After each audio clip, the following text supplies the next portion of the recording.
Welcome to my channel destination WBCS। আজকে তোমাদের জন্য যে ভিডিওটা নিয়ে এসেছি সেটা খুবই পরীক্ষার জন্য খুবই উপকারী একটা ভিডিও। তোমরা যারা WBP কনস্টেবলের জন্য প্রিপারেশন নিচ্ছ, এই মাসের শেষে তোমাদের পরীক্ষা। এখানে আমার যেটা রয়েছে সেটা হচ্ছে অ্যানশিয়েন্ট হিস্ট্রি অর্থাৎ প্রাচীন ভারতের ইতিহাসের ওপরে পুরো একসাথে একটা ম্যারাথন ভিডিও হবে। শুধুমাত্র WBP কনস্টেবল নয়, KP constable, SSC group C, group D এই পরীক্ষাগুলোর জন্য এটা ভীষণ রকম উপকারী। কিন্তু এর পাশাপাশি তোমরা আরও যত ধরনের এক্সাম দিতে চাও, প্রত্যেকটা এক্সাম, সেটা SSC, CGL, CHSL, MTS হোক, রেলওয়ের এক্সাম হোক, WBCS প্রিলিমস হোক বা অন্য যে কোনো পরীক্ষা, UPSC বাদ দিয়ে সেই পরীক্ষাগুলোর প্রিলিমিনারি স্টেজে ইতিহাসের অ্যানশিয়েন্ট হিস্ট্রি থেকে যে কোয়েশ্চেন আসে মূলত কিন্তু এখানে সেই ধরনের প্রশ্নগুলোই রয়েছে। এই ভিডিওটার কোনো রকম PDF হবে না এবং তোমরা এখান থেকে নোট করারও কোনো চেষ্টা করবে না। ভিডিওটা তোমরা স্পিড বাড়িয়ে দিয়ে ভালো করে শুনবে, বারবার শুনবে এবং তোমরা এতদিন যতখানি পড়াশোনা করেছো এই ভিডিওটা কিন্তু তোমাদেরকে সেই পড়াটাকে রিভিশন দিতে ভীষণভাবে হেল্প করবে। তো যাই হোক, তোমরা ভিডিওটা দেখবে, ভালো লাগলে কিন্তু অবশ্যই বন্ধুদের সাথে শেয়ার করবে এবং লাইক কমেন্ট করবে। তো আমি তাহলে এর পরবর্তী যে তোমাদের রয়েছে সেটা হচ্ছে আর্লি মেডিয়াভেল এবং ন্যাশনাল মুভমেন্ট, এই প্রত্যেকটার ওপরে কিন্তু এরকম ম্যারাথন ভিডিও আনবো। একটু বড় হবে জানি, তোমাদের ধৈর্যের সাথে সময় কুলিয়ে ওঠা সম্ভব হবে না, কিন্তু তোমরা একবারে না হলে দুবারে, তিনবারে, চারবারে ভিডিওটা কিন্তু দেখতে পারো। তাতে তোমাদের পরীক্ষার আগে ভীষণ রকম একটা বুস্টার হিসাবে কাজ করবে এই ভিডিওটা। তাহলে চলো শুরু করা যাক আমাদের আজকের অ্যানশিয়েন্ট হিস্ট্রি। এখানে যে লেখাটা দেখতে পাচ্ছ এটা কিন্তু অনেকটা তোমার নামাবলীর মতো, দূর থেকে দেখে পরিষ্কার বুঝতে পারবে না, তোমরা শুধু আমার ভয়েসটাকে ভালো করে শোনার চেষ্টা করবে। ওকে, তো আমরা শুরু করছি প্রাচীন প্রস্তর যুগ থেকে। দেখো, ভারতবর্ষের ইতিহাসের সাপেক্ষে আমরা যে ইতিহাসের যুগ সেটাকে তিন ভাগে ভাগ করে থাকি। একটা হচ্ছে প্রাগৈতিহাসিক যুগ, যেটাকে আমরা প্রি হিস্টোরিক বলি, একটা প্রোটো হিস্টোরিক, একটা হিস্টোরিক। আর এই তিনটে কালপর্বের যে বিভাজন হয়ে থাকে এখানে মূলত হচ্ছে কি উপাদান আছে এবং সেখানে রিটেন এভিডেন্স আছে কিনা তার উপর বেস করে। তো pre historic only archaeological source, অর্থাৎ মাটি খুঁড়ে, মাটির তলদেশ নিচ থেকে বিভিন্ন স্তর থেকে যে উপাদানগুলো পাওয়া যায় সেই উপাদানের ওপর বেস করে যে ইতিহাস রচনা হয় সেটাকে বলা হচ্ছে প্রি হিস্টোরিক বা প্রাগৈতিহাসিক। আর সেখানে কিন্তু কোনো রিটেন এভিডেন্স নেই। প্রোটো হিস্টোরিকের রিটেন এভিডেন্স পাওয়া গেলেও সেটাকে উদ্ধার করা সম্ভব হয় না, আর হিস্টোরিক পিরিয়ডে কিন্তু আমরা রিটেন এভিডেন্স পেয়ে যাই। তা আমাদের প্রি হিস্টোরিক পিরিয়ডের মধ্যে ভারতবর্ষের সাপেক্ষে প্রস্তর যুগ একটা অত্যন্ত গুরুত্বপূর্ণ সময়কাল। এই প্রস্তর যুগের মধ্যে আমরা এটাকে তিন ভাগে ভাগ করি: প্রাচীন প্রস্তর যুগ, মধ্য প্রস্তর যুগ এবং নব্য প্রস্তর যুগ। তার মধ্যে প্রাচীন প্রস্তর যুগের আবার তিনটে ভাগ রয়েছে, কিন্তু আমাদের এক্সাম পার্সপেক্টিভে শুধুমাত্র প্রাচীন প্রস্তর হিসাবেই আমরা এটাকে মনে রাখবো। এটা সময়কালটা দেখো, এদের এক্স্যাক্ট সময়কাল নির্ধারণ করা সম্ভব হয় না। বিভিন্ন জিওলজিস্ট বিভিন্ন রকম ভাবে বিভিন্ন অ্যাঙ্গেল থেকে এগুলোকে বিভাজন করে। সবচেয়ে অসুবিধার জায়গা যেটা, একটা পিরিয়ড এবং পরবর্তী পিরিয়ডের মাঝে এক্স্যাক্ট বিভাজিকা থাকে না, যার ফলে এক্স্যাক্ট বিভাজিকা হয়ও না। তো এখানে আমি যেরকম প্রাচীন প্রস্তর যুগ 8000 খ্রিস্টপূর্বাব্দ পর্যন্ত করেছি, তোমরা কোনো বইতে সেটা 10,000 খ্রিস্টপূর্বাব্দ পেতে পারো, কোনো বইতে সেটা আরো কম বেশি হতে পারে। কিন্তু মূলত আমাদের পরীক্ষায় কিন্তু কত খ্রিস্টপূর্বাব্দ পর্যন্ত ছিল সেটা আসে না। তো যাই হোক, প্রাচীন প্রস্তর যুগ যেটা, এখানে আমাদের দুটো ইম্পর্টেন্ট সিভিলাইজেশন ভারতবর্ষে পাওয়া যায়। একটা উত্তরে পাঞ্জাব, যেটা পাকিস্তানের পাঞ্জাব, সেখানে সোয়ান ভ্যালি কালচার বলা হয় বা সোয়ান উপত্যকার সংস্কৃতি বলে। আর একটা দক্ষিণ ভারতের ক্ষেত্রে আমরা যেটা পাবো সেটা হচ্ছে মাদ্রাজ সংস্কৃতি। মূলত প্রস্তর যুগ হওয়ার জন্য পাথরের ব্যবহার ছিল। মানুষের মস্তিষ্ক তখনও আজকের মানুষের মতো ডেভেলপড হয়নি, যার ফলে পাথরের যে ব্যবহার সেটাও কিন্তু একেবারে অনুন্নত পর্যায়ে ছিল আমাদের প্রাচীন প্রস্তর যুগে। তো এখানে ইম্পর্টেন্ট হচ্ছে সোয়ান কালচার কোথায়, সেটা হচ্ছে পশ্চিম পাঞ্জাব, এবং মাদ্রাজ কালচার যেটা, সেটা তো মাদ্রাজেই অবস্থিত। তো মাদ্রাজ কালচারের মধ্যে বিশেষ বৈশিষ্ট্য যেটা, সেটা হচ্ছে হ্যান্ড এক্স অর্থাৎ হস্ত কুঠার বা হাত কুঠার সংস্কৃতি। আর সোয়ানের ক্ষেত্রে যেটা ইম্পর্টেন্ট সেটা হচ্ছে চপার চপিং। দেখো, নুড়ি পাথর যেগুলো নদীতে পাওয়া যায়, ছোট ছোট সাইজের বা বিভিন্ন ধরনের সাইজের পাথর, সেই পাথরটার একটা সাইডকে কেটে ধারালো করা সেটাকে বলে চপার। যদি দু সাইডই ধারালো করা হয় তাহলে সুচালো অগ্রভাগ হবে আর নিচের দিকটা হাত দিয়ে ধরার মতো গোলাকার আকৃতির। এটাকে বলা হয় চপার চপিং। একদিকে ভাঙা থাকলে চপার, দুদিকে ভেঙে দিলে চপিং। এই কালচারটা দেখা যেত সোয়ান ভ্যালিতে পাঞ্জাবে, সেই জন্য এটাকে চপার চপিং কালচার বা সোয়ান ভ্যালি কালচারও বলা হয়ে থাকে। আর মাদ্রাজের ক্ষেত্রে যেটা, সেটা হচ্ছে হ্যান্ড এক্স। একদিকে পাথরের ধরা হয়, অপর দিক ধারালো করা হয়েছিল, এবং এই ধারালো করার বুদ্ধি মানুষের মাথায় একদিনে আসেনি, এর পেছনে কিন্তু হাজার হাজার বছর ধরে চলেছে। মানুষ প্রথম দিকে বড় পাথর ব্যবহার করতো, হাত থেকে পড়ে গিয়ে ভেঙে গিয়েছে, ছোট হয়েছে, বুঝতে শিখেছে এটা হালকা, তারপরে সেটাকে ছুঁড়ে মারা শিখেছে, তারপরে ধীরে ধীরে মানুষ সেটাকে ধারালো করতে করতে নব্যপ্রস্তর যুগে এসে পাথরের কিন্তু আধুনিক, মানে আধুনিক বলতে প্রাচীন প্রস্তর থেকে অনেক আধুনিক অস্ত্র তারা কিন্তু নব্যপ্রস্তরে শুরু করে। তো প্রাচীন প্রস্তর যুগে হাতিয়ার যেমন মানুষের অনুন্নত ছিল, ঠিক তেমনভাবে কিন্তু মানুষের বুদ্ধি অর্থাৎ মস্তিষ্কের বিকাশও কিন্তু অনেক কম হয়েছিল। তো যাই হোক, তাহলে আমরা প্রাচীন প্রস্তর যুগে দুটো সংস্কৃতি পাচ্ছি, একটা সোয়ান সংস্কৃতি পাবো, একটা মাদ্রাজ সংস্কৃতি। মাদ্রাজ হ্যান্ডেক্সের জন্য বিখ্যাত, সোয়ান চপার চপিং এর জন্য বিখ্যাত। আর প্রাচীন প্রস্তর যুগে মানুষ কিন্তু কৃষিকাজ জানতো না, আগুনের ব্যবহার জানতো না, মৃৎশিল্প জানতো না। অর্থাৎ সেক্ষেত্রে মানুষের কোনো স্থায়ী বাসস্থানও ছিল না। যেটা মানুষের কাছে ছিল সেটা হচ্ছে ফুড গ্যাদারিং, খাদ্য সংগ্রাহক ছিলেন মানুষ। একটা পশু, বড় আকারের পশুকে মারলে সেই পশুর মাংস অনেক দিন ধরে খেত, এক জায়গায় জমা রাখতো। তো সেই ব্যাপারটা ছিল, তাই মানুষকে তখন বলা হতো খাদ্য সংগ্রাহক। মানুষ কিন্তু খাদ্য উৎপাদক ছিল না। এর পরবর্তীকালে চলে আসলো আমাদের মধ্যপ্রস্তর যুগ। এখানে একটা তোমাদের কনফিউশন দূর করি, মধ্যপ্রস্তরকে ইংরেজিতে বলে মিসোলিথিক। লিথিক অর্থাৎ প্রস্তর এবং মধ্য অর্থাৎ মিজো বা মেসো। তো এখানে প্রাচীন প্রস্তর যুগ যেটা, সেটাকেও আমরা তিন ভাগে যদি ভাগ করে থাকি, তাহলে সেখানে মানে আর্লি, মিডিল এবং হচ্ছে আপার, মানে লোয়ার, মিডিল এবং আপার, এই তিন ভাগে ভাগ করা হয়। তো সেখানে যেটা প্রস্তর যুগ, প্রাচীন প্রস্তর যুগ, এটাকে বলে প্যালিওলিথিক। ঠিক আছে, এই প্যালিওলিথিকের মধ্যে কিন্তু লোয়ার, মিডিল, আপার। তো ওখানে মিডিল প্যালিওলিথিক যেটা, সেটা মধ্য প্রাচীন প্রস্তর, আর এখানে শুধু মধ্যপ্রস্তর। এই মধ্যপ্রস্তরটা কিন্তু প্রাচীন প্রস্তরের পরে এসছে, অর্থাৎ মধ্য কথাটা আমরা দুই জায়গায় পাবো, কিন্তু মেইনলি আমরা এখানে যে মধ্যপ্রস্তর পড়বো সেটা মিসোলিথিক পিরিয়ড, যেটা 8000 খ্রিস্টপূর্বাব্দের থেকে 4000 খ্রিস্টপূর্বাব্দ পর্যন্ত। এখানেও কিন্তু আরেকবার বলছি যে এইগুলোর সুস্পষ্ট সময় বিভাজিকা নেই, কম বেশি বিভিন্ন বই অনুযায়ী আলাদা হতে পারে। তো মিসোলিথিক যেটা মধ্যপ্রস্তর যেটা, সেটাকে কিন্তু বলা হয় মাইক্রোলিথ, অর্থাৎ মানুষের মস্তিষ্কের উন্নতি হয়েছে এবং অনেক দিন ধরে মানুষ পাথরের অস্ত্র ব্যবহার করতে শুরু করেছে। তাই মানুষ পাথরকে ছোট ছোট আকারে করে ফ্লেক টুলস বা মাইক্রোলিথ ব্যবহার করা শিখেছে। মানে একটা হাড় বা গাছের ডাল, তার মধ্যে পাথরকে খুব ছোট ছোট ধারালো করে ওই হাড় বা গাছের ডালের মধ্যে লাগিয়ে সেটাকে অনেক রকমভাবে মানুষ ব্যবহার করতে শিখেছিল এই সময়কালেই। তো মাইক্রোলিথ হচ্ছে এই মধ্যপ্রস্তর যুগ 8000 থেকে 4000 খ্রিস্টপূর্বাব্দ। এই মধ্যপ্রস্তর যুগের শেষ পর্বে মানুষ চাষাবাদ শেখে ধীরে ধীরে। ঠিক আছে, এখানে শেষের দিকে মানুষ পশুকে পোষ মানায়, কৃষিকাজ শুরু করে এবং মাটির পাত্র তৈরি করে। কিন্তু এই মাটির পাত্র কিন্তু চাকায় তৈরি হয়নি, মাথায় রাখবে। চাকা আবিষ্কার কিন্তু নব্যপ্রস্তর সময়কালে। ওকে, তাহলে আমরা প্রাচীন প্রস্তরে পাচ্ছি খাদ্য সংগ্রাহক ছিল। মধ্যপ্রস্তরে এসে আমরা কি পাচ্ছি? পশুকে পোষ মানাতে শিখেছে, তাও শেষ পর্বে। কৃষিকাজ শিখেছে মানুষ এবং হাতে বানানো মাটির পাত্র মানুষ তৈরি করতে শিখেছে। এরপরে চলে আসবে 4000 খ্রিস্টপূর্বাব্দের পর থেকে চলে আসলো আমাদের নব্যপ্রস্তর যুগ বা নিওলিথিক পিরিয়ড। এই নব্যপ্রস্তর যুগে আবিষ্কার হয় হচ্ছে কুমোরের চাকা।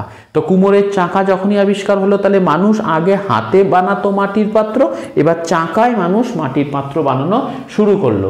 আগুন জ্বালানো শিখলো, বস্ত্র তৈরি করতে শিখলো, বস্ত্র বয়ন, সেটা কিন্তু মানুষ নব্যপ্রস্তরেই শেখে। এবং চাষের মধ্যে ধান, গম, বার্লি ইত্যাদি চাষ করতে মানুষ এই সময়কালে শেখে। এবার প্রস্তর যুগের পরবর্তীকালে আসে আমাদের ধাতুর যুগ। ধাতুর যুগে মানুষ প্রথম ব্যবহার করে তামা, তারপরে ব্রোঞ্জ, তামার সঙ্গে টিন মিশিয়ে আসলো ব্রোঞ্জ। কিন্তু দেখো পাথর ব্যবহার করা শুরু করেছে। আজকের দিনে আমরা অ্যান্ড্রয়েড ফোন ব্যবহার করি। তো এবার অ্যান্ড্রয়েড ফোন ব্যবহার করি মানে এই নয় যে আমাদের সমাজে সবার কাছে অ্যান্ড্রয়েড ফোন আছে। অ্যাকচুয়ালি অ্যান্ড্রয়েড ফোন আসার আগে যে ফোনগুলো ছিল সেই রকম ফোন কিন্তু এখনও আমরা আমাদের আশেপাশে বয়স্ক মানুষজনের হাতে দেখতে পাই। তার মানে কি অ্যান্ড্রয়েড এসেছে মানে আগের ফোনগুলো বাতিল হয়ে গেছে তা নয়, কিন্তু ঠিক সেই রকমই মানুষ ধাতুর ব্যবহার শিখেছে মানে পাথর একদম ছেড়ে দিয়েছে তা নয়। যার ফলে এই যে ট্রানজিশনাল পিরিয়ডটা যেখানে ধাতুর যুগ শুরু হলো সেই সময়টা কিন্তু তাম্র প্রস্তর যুগ, অর্থাৎ তামারও ব্যবহার হচ্ছে, পাশাপাশি পাথরেরও ব্যবহার কিন্তু মানুষ করে গেছে। যার জন্য আমরা এই যে 4000 খ্রিস্টপূর্বাব্দ পর্যন্ত 4000 খ্রিস্টপূর্বাব্দ থেকে যে আমরা নব্যপ্রস্তর যুগ পাচ্ছি, সেই সময়কালে আমাদের যেরকম ইন্ডাস ভ্যালি সিভিলাইজেশন, সিন্ধু সভ্যতা, সেই সিন্ধু সভ্যতা কিন্তু তাম্রপ্রস্তর যুগের সভ্যতা, আবার ব্রোঞ্জ সভ্যতাও বলা হয়। তো সেই জন্য তাম্রপ্রস্তর কথাটা কিন্তু ওখান থেকেই এসে, মাথায় রাখবে। তো ধাতুর যুগের মধ্যে আমরা প্রথমে তামা এবং ব্রোঞ্জ পাবো, তা ব্রোঞ্জের মধ্যে তামার সঙ্গে টিন মিশিয়ে, কিন্তু সেই সময় কিন্তু পাথর একেবারে অবলুপ্ত হয়ে যায়নি, মানুষ পাথরের ব্যবহারও করত। তো এই রকম সময়কালে আমরা সবচেয়ে প্রাচীন যে সিভিলাইজেশনটা পাবো ভারতবর্ষের সাপেক্ষে সেটা হচ্ছে মেহেরগড় সভ্যতা। এই মেহেরগড় সভ্যতা অনেক দিন ধরে চলেছিল, মধ্যপ্রস্তর যুগে শুরু হয়ে নব্যপ্রস্তর যুগ পর্যন্ত কিন্তু এই মেহেরগড় সভ্যতা ছিল। কোথায় অবস্থিত মেহেরগড় সভ্যতা? পরীক্ষায় আসে, সেটা হচ্ছে বোলান উপত্যকা। বোলান উপত্যকা মানে বোলান গিরিপথ, যেটা দেখো তোমরা এখানে বোলান উপত্যকা পাবে, বেলান উপত্যকা পাবে, দুটোর মধ্যে কনফিউজড হবে না। বোলান গিরিপথ যেটা, সেটা কিন্তু আমাদের পাকিস্তান আফগানিস্তান সীমানায়, সেখানে বোলান গিরিপথ। আর বোলান না হয়ে যদি বেলান হয় তাহলে সেটা কিন্তু আমরা উত্তরপ্রদেশে পাবো। অতএব এই দুটোর মধ্যে কিন্তু পার্থক্য আছে, একটা আকার একারের পার্থক্য শুধুমাত্র। তো মেহেরগড় কোথায় অবস্থিত? মেহেরগড় হচ্ছে পাকিস্তান আফগানিস্তান সীমানার যে বোলান গিরিপথ, সেই বোলান গিরিপথের কাছে কোয়েটা শহর থেকে 150 কিলোমিটার দূরে অবস্থিত কাচ্চি সমভূমিতে এই মেহেরগড় সভ্যতা অবস্থিত। আবিষ্কার করেছেন জা ফ্রাঁসোয়া জারিজ। মেহেরগড় সভ্যতার আবিষ্কার কে করেছেন? জা ফ্রাঁসোয়া জারিজ। তিনি ফরাসি ছিলেন এবং এই মেহেরগড় সভ্যতা যেটা, সেটা কিন্তু আমাদের মধ্যপ্রস্তর যুগ থেকে শুরু করে নব্যপ্রস্তর যুগ পর্যন্ত এর কতগুলো স্তর পাওয়া গেছে। তো সেই স্তর অনুযায়ী এই সভ্যতার অনেকগুলো পর্ব ছিল। তো সেই পর্ব অনুযায়ী প্রাথমিক পর্ব আমরা মধ্যপ্রস্তরে শুরু হয়, শেষের দিকের পর্বগুলো নব্যপ্রস্তর যুগে আসে। আচ্ছা, এখানে আমরা প্রস্তর যুগের সংক্রান্ত বিষয় পড়ার ক্ষেত্রে আমরা দুটো নাম মাথায় রাখবো। একটা নাম হচ্ছে Robert Bruce foot. Robert Bruce foot. এই রবার্ট ব্রুস ফুট তিনি হচ্ছেন ভারতে প্রত্নতাত্ত্বিক সন্ধানের জনক। ভারতে প্রত্নতাত্ত্বিক সন্ধানের জনক হচ্ছেন রবার্ট ব্রুস ফুট। আর ভারতের যে archaeological survey of India ASI 1861 যেটা এস্টাবলিশড হয়, সেই আর্কিওলজিক্যাল সার্ভে অফ ইন্ডিয়ার যিনি জনক তার নাম কিন্তু আলেকজান্ডার কানিংহাম। অতএব তোমাদের যদি প্রত্নতাত্ত্বিক সন্ধানের জনক বলে সেটা কিন্তু আলেকজান্ডার কানিংহাম হবে না, ভারতে প্রত্নতাত্ত্বিক সন্ধানের জনক রবার্ট ব্রুস ফুট। নেক্সট আমরা চলে আসবো হচ্ছে মেহেরগড়ের কিছু ইনফরমেশন। ভারতের যদি প্রাচীনতম কৃষির নিদর্শন কোথাও বলে সেটা হবে মেহেরগড়।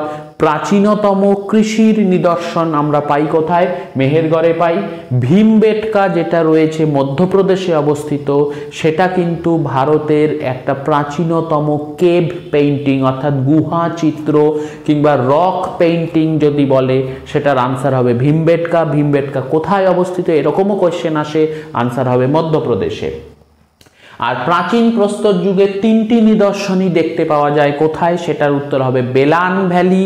এটা বেলান ভ্যালি, বোলান গিরিপথ না, মাথায় রাখবে। বেলান ভ্যালি যেটা, সেটা কিন্তু হচ্ছে উত্তরপ্রদেশে অবস্থিত। সেখানে প্রাচীন প্রস্তর যুগ মানে এই যে প্রাচীন প্রস্তর যুগ যেটা 8000 খ্রিস্টপূর্বাব্দ পর্যন্ত ছিল, তার 3টে ভাগ আছে বলেছি, লোয়ার, মিডিল, আপার।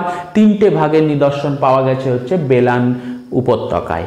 নেক্সট আমরা চলে আসবো ইন্দাস ভ্যালি সিভিলাইজেশন। এর সময়কাল হচ্ছে খুব গুরুত্বপূর্ণ, 2500 থেকে 1750 বিসি, অর্থাৎ বিফোর ক্রাইস্ট বা খ্রিস্টপূর্বাব্দ।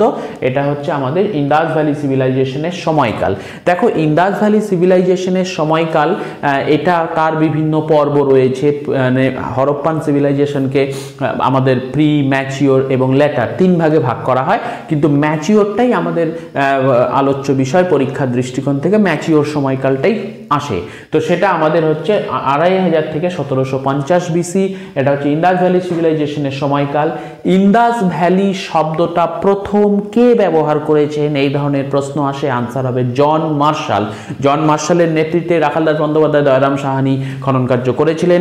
জন মার্শাল হচ্ছে ইন্দাস ভ্যালি শব্দটা প্রথম ব্যবহার করেছিলেন। কোন সময়কাল ইন্দাস ভ্যালি সিভিলাইজেশন? তাম্রপ্রস্তর যুগ অথবা ব্রোঞ্জ যুগ। তাম্রপ্রস্তর অথবা ব্রোঞ্জ যুগ, তোমরা দুটোই করতে পারো। সীমানা খুব ইম্পর্টেন্ট, উত্তরে একদম উত্তরের সীমানা কোনটা? জম্মু কাশ্মীরের ম্যান্ডা। কোন নদীর তীরে অবস্থিত? চেনাব নদীর তীরে অবস্থিত। দক্ষিণে যদি আমরা চলে আসি তাহলে দৈমাবাদ। দৈমাবাদ কোথায় অবস্থিত? মহারাষ্ট্রে অবস্থিত।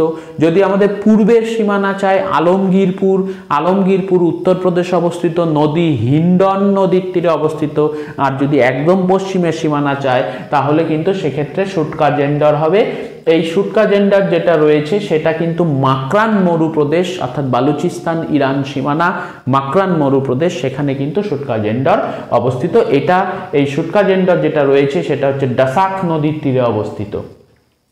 আকৃতি কি ছিল ইন্দাস ভ্যালি সিভিলাইজেশনের? ত্রিভুজের আকৃতি ছিল এবং বিস্তার কতটা ছিল? প্রায় 13 লক্ষ বর্গ কিলোমিটার এলাকা ছিল এর বিস্তার। যদিও সেটা আরো বাড়ছে, যত দিন যাচ্ছে, যত খনন কার্য হচ্ছে, যত গবেষণা বাড়ছে, তত এর এলাকা আরো বড় হচ্ছে।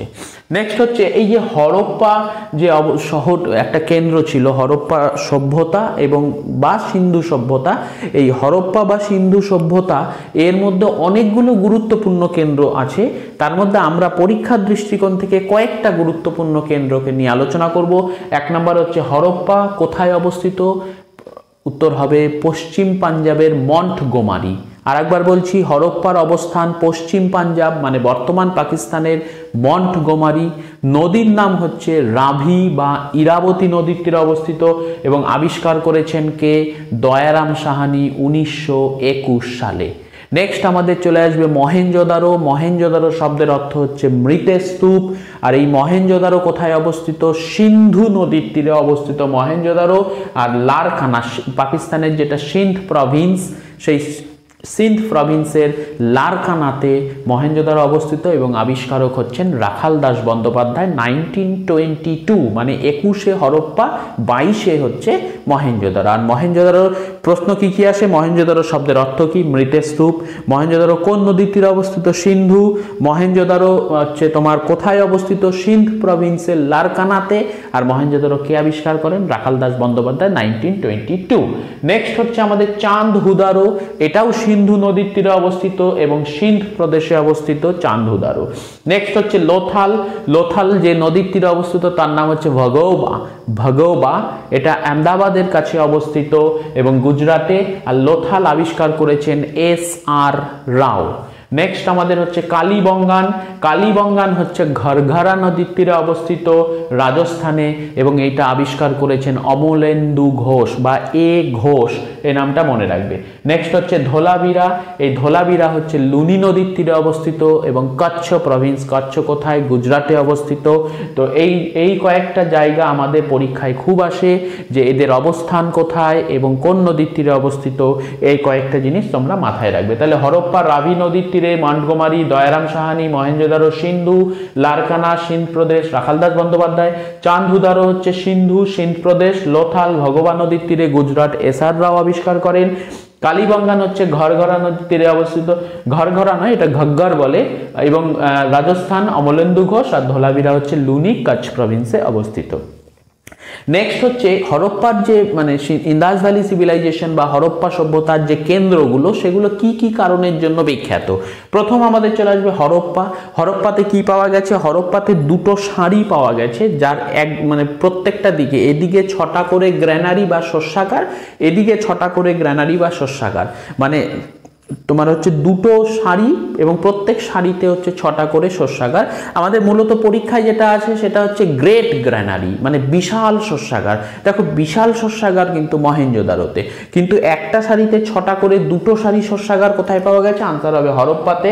হরপ্পাতে এক ধরনের কবর পাওয়া গেছে যেটাকে বলা হয় সিমেট্রি R37H। তো যদি তোমাদের এরকম কোশ্চেন থাকে সিমেট্রি R37H কোথায় পাওয়া গেছে, আনসার হবে হরপ্পা। আর হরপ্পায় আরেকটা ইন্টারেস্টিং জিনিস পাওয়া গেছে, সেটা হচ্ছে ভ্যানিটি ব্যাগ। ভ্যানিটি ব্যাগ পাওয়া গেছে, সেটাও কিন্তু হরপ্পা। নেক্সট মহেঞ্জোদারো। মহেঞ্জোদারোতে বিশাল শস্যাগার, পাশে স্নানাগার, তার সঙ্গে পেয়েছে প্রোটো শিবা বা আদি শিবা বা পশুপতি শিবা, এবং একটা বিয়ার্ড প্রিস্ট মানে দাড়িওয়ালা পুরোহিত, সেইটা পাওয়া গেছে। এই সমস্ত জিনিস পাওয়া গেছে মহেঞ্জোদারোতে। নেক্সট হচ্ছে চাঁদহুদারো। দেখো চাঁদ কথাটা মানে চাঁদ সুন্দরের প্রতীক, অর্থাৎ চাঁদহুদারোতে যেগুলো পাওয়া গেছে সেটা সৌন্দর্যের জিনিস। তার মধ্যে কি কি সৌন্দর্যের জিনিস? একটা হচ্ছে লিপস্টিক পাওয়া গেছে চাঁদহুদারোতে। আর যেহেতু সৌন্দর্যের মানে সঙ্গে যুক্ত, তাই এখানে কোনো দুর্গ নেই, অর্থাৎ বিভাজন নেই, নো সিটাডেল। ঠিক আছে, এখানে কোনো দুর্গ নেই, এই দুর্গবিহীন শহর হচ্ছে চাঁদহুদারো। নেক্সট হচ্ছে আমরা লোথাল পাবো। লোথালে বন্দর আছে, ধানের তুষ পাওয়া গেছে। ধানের দু জায়গায়, ইন্দাস ভ্যালি সিভিলাইজেশনের দু জায়গায় ধানের অস্তিত্ব পাওয়া গেছে, একটা হচ্ছে লোথাল আর একটা রংপুর। এই রংপুর এবং লোথাল দুটোই কিন্তু গুজরাটে অবস্থিত। ঠিক আছে, তাহলে হচ্ছে তোমার লোথাল হচ্ছে বন্দরের জন্য বিখ্যাত, ধানের তুষ পাওয়া গেছে, যজ্ঞের বেদি মানে ফায়ার অল্টার পাওয়া গেছে, আর নারী ও পুরুষের কবর একসাথে, মানে একটা কবরের ভেতরে নারী এবং পুরুষ উভয়কেই কবর দেওয়া হয়েছে, এই ধরনের কবর পাওয়া গেছে হচ্ছে লোথালে। নেক্সট হচ্ছে কালীবঙ্গান। কালীবঙ্গানে পাওয়া গেছে কাঠের লাঙল। আর বানাওয়ালিতে পাওয়া গেছে হচ্ছে মানে বানাওয়ালির যেটা মেইন ব্যাপার সেটা হচ্ছে অন্যান্য শহরের মতো এত সাজানো গোছানো শহর না, মানে হরপ্পান সিভিলাইজেশনের যে নগর পরিকল্পনা তার মূল বৈশিষ্ট্য হচ্ছে দাবার কোটের মতো গ্রিড প্যাটার্নে হচ্ছে শহরটা সাজানো, কিন্তু বানাওয়ালিতে সেগুলো পাওয়া যায়নি। নেক্সট হচ্ছে ধোলাবিরা। দুটো ইম্পর্টেন্ট জিনিস পাওয়া গেছে ধোলাবিরাতে, একটা হচ্ছে বিশাল জলাশয় পাওয়া গেছে, একটা বিশাল স্টেডিয়াম পাওয়া গেছে, এই দুটো জিনিস ধোলাবিরা। সুরকোটাডাতে ঘোড়ার অস্থি মানে ঘোড়ার হাড় পাওয়া গেছে, এবং তোমার ডিম্বাকৃতি কবর মানে কবরের যে শেপ সেটা হচ্ছে ডিমের আকৃতি বিশিষ্ট। এই হচ্ছে তোমার ইম্পর্টেন্ট শহরগুলোর বিশেষত্ব। এর মধ্যে আরেকটা জিনিস মনে রাখবে যে সবচেয়ে বড় কেন্দ্র হরপ্পা সভ্যতার, সেটা উত্তর হবে মহেঞ্জোদারো।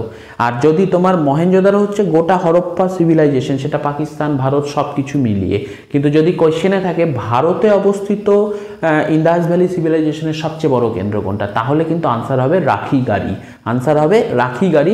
যদিও বর্তমান যে এক্সকাভেশন চলছে এবং যারা এক্সকাভেশন করছেন তাদের অনুমান যে রাখিগাড়ি সবচেয়ে বড় হবে, কিন্তু অনুমান মানে যেহেতু সেটা এখন আমাদের প্রথাগত বইগুলোতে পাওয়া যায়নি, এখনও লেখা হয়নি, তো সেই জন্য আমরা রাখিগাড়িকে ভারতের মধ্যে সবচেয়ে বড় ধরবো, এবং ওভারঅল যদি বলা হয় ভারত উল্লেখ না থাকে তাহলে সেটা হবে মহেঞ্জোদারো। নেক্সট হচ্ছে প্রধান খাদ্য কি ছিল? হরপ্পান সিভিলাইজেশনের প্রধান খাদ্য ছিল হচ্ছে গম এবং বার্লি। গম এবং বার্লি হচ্ছে হরপ্পা সিভিলাইজেশনের প্রধান খাদ্য, মাথায় রাখবে। কারণ হচ্ছে তোমরা যখন এর পরের চ্যাপ্টারে চলে যাবে, অর্থাৎ বেদিক সিভিলাইজেশন, সেখানে বার্লি থাকবে, গম থাকবে না, সেখানে হয়ে যাবে জব। তো এই জিনিসটা খুব ভুল হয়, এটা মাথায় রাখবে। তো সেই জন্য হরপ্পা সিভিলাইজেশনের প্রধান খাদ্য হচ্ছে গম এবং বার্লি। আর ধান পাওয়া গেছে লোথাল এবং রংপুর, আর কোথাও ধান পাওয়া যায়নি। সিংহের কোনো উল্লেখ নেই, এবং গন্ডারের চিহ্ন পাওয়া গেছে একটাই মাত্র কেন্দ্র, সেটা হচ্ছে আমরি। আমরিতে গন্ডারের চিহ্ন পাওয়া গেছে, আর সিংহের উল্লেখ ইন্দাস ভ্যালি সিভিলাইজেশনে কিন্তু নেই। কি কি জিনিস এরা এক্সপোর্ট করতো? দেখো ইম্পোর্ট অনেক কিছুই করতো, কিন্তু পরীক্ষায় ইম্পোর্টের মধ্যে একটাই কোশ্চেন আসে, সেটা হচ্ছে ল্যাপিস লাজুলি, সেটা হচ্ছে নীলকান্ত মণি। এটা কোথা থেকে আনতো? এটা আফগানিস্তান। আফগানিস্তানের মধ্যে যদি আরও মানে বাদাকস্তান জায়গাটার নাম, সেখান থেকে হচ্ছে ল্যাপিস লাজুলি আনতো। তাছাড়া সোনা ধরো কোলার মাইন থেকে আসতো, রাজস্থানের খেতড়ি থেকে তোমার তামা আসতো, এই সমস্ত জিনিস ওগুলো পরীক্ষায় দেয় না, ওই নীলকান্ত মণি পরীক্ষায় এসে ওটা ইম্পোর্টের ক্ষেত্রে। এক্সপোর্ট কি করতো? এক্সপোর্ট করতো হচ্ছে হাতির দাঁতের তৈরি জিনিস, তারপরে ধরো তুলাজাত জিনিস, কারণ ইন্দাস ভ্যালি সিভিলাইজেশনে প্রথম মানে তুলা বস্ত্র প্রথম মানে পৃথিবীর মধ্যে প্রথম হয়েছে ইন্দাস ভ্যালি সিভিলাইজেশন, এখানেই হয়েছে প্রথম। আর এই তুলাটা কি গ্রিকরা বলতো সিন্দোই বা সিন্দোন, সেটা গ্রিকদের উচ্চারণে আসতো। লোহার ব্যবহার কিন্তু ইন্দাস ভ্যালি সিভিলাইজেশনে মানুষ জানতো না। মেসোপটেমিয়া বা সুমেরের যে লিপি, সেই লিপিতে ইন্দাস ভ্যালি সিভিলাইজেশনের নাম ওখানে মেলুহা বলে উল্লেখ করা আছে। তো মেলুহা হচ্ছে মেসোপটেমিয়ার লিপিতে ইন্দাস ভ্যালি সিভিলাইজেশনকে চিহ্নিত করা হয়েছে। আর অধিকাংশ সিল, এই সময় যে সিলগুলো ব্যবহার করা হতো, এক একটা বণিক সম্প্রদায়ের এক একটা সিল থাকতো, তো সেই সিলগুলো যে ম্যাটেরিয়াল দিয়ে তৈরি হতো সেটাকে বলা হচ্ছে স্টিয়াটাইট। যে ম্যাটেরিয়াল দিয়ে অধিকাংশ সিল তৈরি হয়েছে সেটা হচ্ছে স্টিয়াটাইট, সেটা দিয়ে তৈরি হয়েছে। আর হরপ্পান সিভিলাইজেশনের যে লিপি সেটা ছিল চিত্রলিপি, মানে পিক্টোগ্রাফিক লিপি। যেরকম এরকম পিক্টোগ্রাফিক লিপি আমরা পাই হচ্ছে মিশরীয় সভ্যতার ক্ষেত্রে, সেটাকে বলা হয় হায়ারোগ্রাফিক চিত্রলিপি। আর ইন্দাস ভ্যালি সিভিলাইজেশনের যে পিক্টোগ্রাফিক লিপি, এটার সিস্টেম হচ্ছে বস্ট্রোফ্রেডান। মানে বস্ট্রোফ্রেডান বলতে ধরো বাঁ দিক থেকে লেখা শুরু হয়ে ডান দিকে যেত, পরের লাইনটা ডান দিক থেকে শুরু হয়ে বাঁ দিকে আসতো, তারপরের লাইন আবার ডান দিক থেকে বাম দিকে যেত, এটাকে বলা হচ্ছে বস্ট্রোফ্রেডান লিপি। আর সবচেয়ে বেশি কেন্দ্র হরপ্পা সিভিলাইজেশনের মধ্যে যেখান থেকে পাওয়া গেছে সেটা হচ্ছে গুজরাট। তো এই হচ্ছে আমাদের হরপ্পান সিভিলাইজেশন এবং প্রস্তর যুগ বা প্যালিওলিথিক যে কালচার সেগুলো। নেক্সট আমরা চলে আসবো হচ্ছে বেদিক এজ বা বৈদিক সিভিলাইজেশন, যার সময়কাল হচ্ছে 1500 থেকে 600 খ্রিস্টপূর্বাব্দ। এর মধ্যে 1500 থেকে 1000 খ্রিস্টপূর্বাব্দ তোমরা পাবে হচ্ছে ঋগ বৈদিক, এবং 1000 থেকে 600 পর্যন্ত তোমরা পাবে হচ্ছে পরবর্তী বৈদিক যুগ। তো এবার বেদিক যুগের মানে যারা আর্য ছিল, সেই আর্যদের আদি বাসস্থান কোথায়, এই নিয়ে বিভিন্ন ঐতিহাসিকের বিভিন্ন মতবাদ রয়েছে। আমরা গ্রহণযোগ্য 4টে মতবাদ নেব, যেখান থেকে ম্যাক্সিমাম সময় পরীক্ষায় কোশ্চেন আসে। 1 নম্বর হচ্ছে তিব্বত, মানে আর্যদের আদি বাসস্থান ছিল তিব্বত, এটা বলেছেন দয়ানন্দ সরস্বতী। বাল গঙ্গাধর তিলক তিনি বলেছেন আর্কটিক রিজিয়ন, আর্কটিক রিজিয়নে হচ্ছে তাদের বাসস্থান ছিল, এটা বলেছেন বাল গঙ্গাধর তিলক। দক্ষিণ রাশিয়া, এটা বলেছেন গর্ডন চাইল্ড। এবং সবচেয়ে বেশি গ্রহণযোগ্য যে মতবাদ সেটা হচ্ছে ম্যাক্স মুলার থিওরি, সেখানে বলা হয় মধ্য এশিয়া হচ্ছে আর্যদের আদি বাসস্থান। এবার বিদেশি একটা লিপি, সেটার নাম হচ্ছে ভোগাজকই লিপি। এই ভোগাজকই লিপি সেখানে আর্যদের উল্লেখ আছে, মানে আর্য দেবতা ইন্দ্র, অগ্নি এদের উল্লেখ আছে। ওখানে হিট্টাইটের সঙ্গে মিট্টানির সন্ধির প্রসঙ্গ রয়েছে, সেটা ভোগাজকই শিলালিপি। তো তোমাদের পরীক্ষায় যদি কোশ্চেন আসে যে কোন বিদেশি লিপি থেকে আর্যদের উল্লেখ রয়েছে, সেটা কিন্তু ভোগাজকই আনসার হবে। নেক্সট হচ্ছে বেদ। যে বেদিক সিভিলাইজেশনের মূল আধার কি? মূল আধার হচ্ছে বেদ। তো এই যে বেদ কথাটা রয়েছে, বেদ শব্দের অর্থ কি? বেদ শব্দের অর্থ হচ্ছে তোমার জ্ঞান। বেদ শব্দের অর্থ হচ্ছে জ্ঞান। বেদ শব্দটা এসে বিদ ধাতু থেকে, বিদ ধাতুর কথার অর্থ হচ্ছে জানা, আর বেদ শব্দের অর্থ হচ্ছে জ্ঞান। বেদের অপর নাম কি? শ্রুতি, অপৌরুষেয় এবং নৃত্য।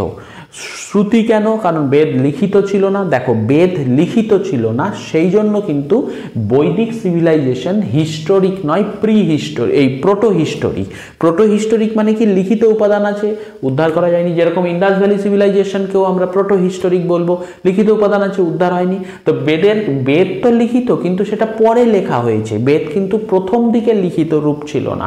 তো এবার বেদের যেহেতু প্রথম দিকে লিখিত রূপ ছিল না, গুরু তার শিষ্যদেরকে বেদ পাঠ করত, শিষ্যরা শুনতো, শুনে শুনে মনে রাখতো, সেই শিষ্যদের থেকে তাদের পরবর্তী প্রজন্ম, এইভাবে বেদ চলে এসছে। তো সেই জন্য বেদের অপর নাম হচ্ছে শ্রুতি। বেদকে অপৌরুষেয় বলা হয়, তার কারণ হচ্ছে বেদ কেউ সৃষ্টি করেনি।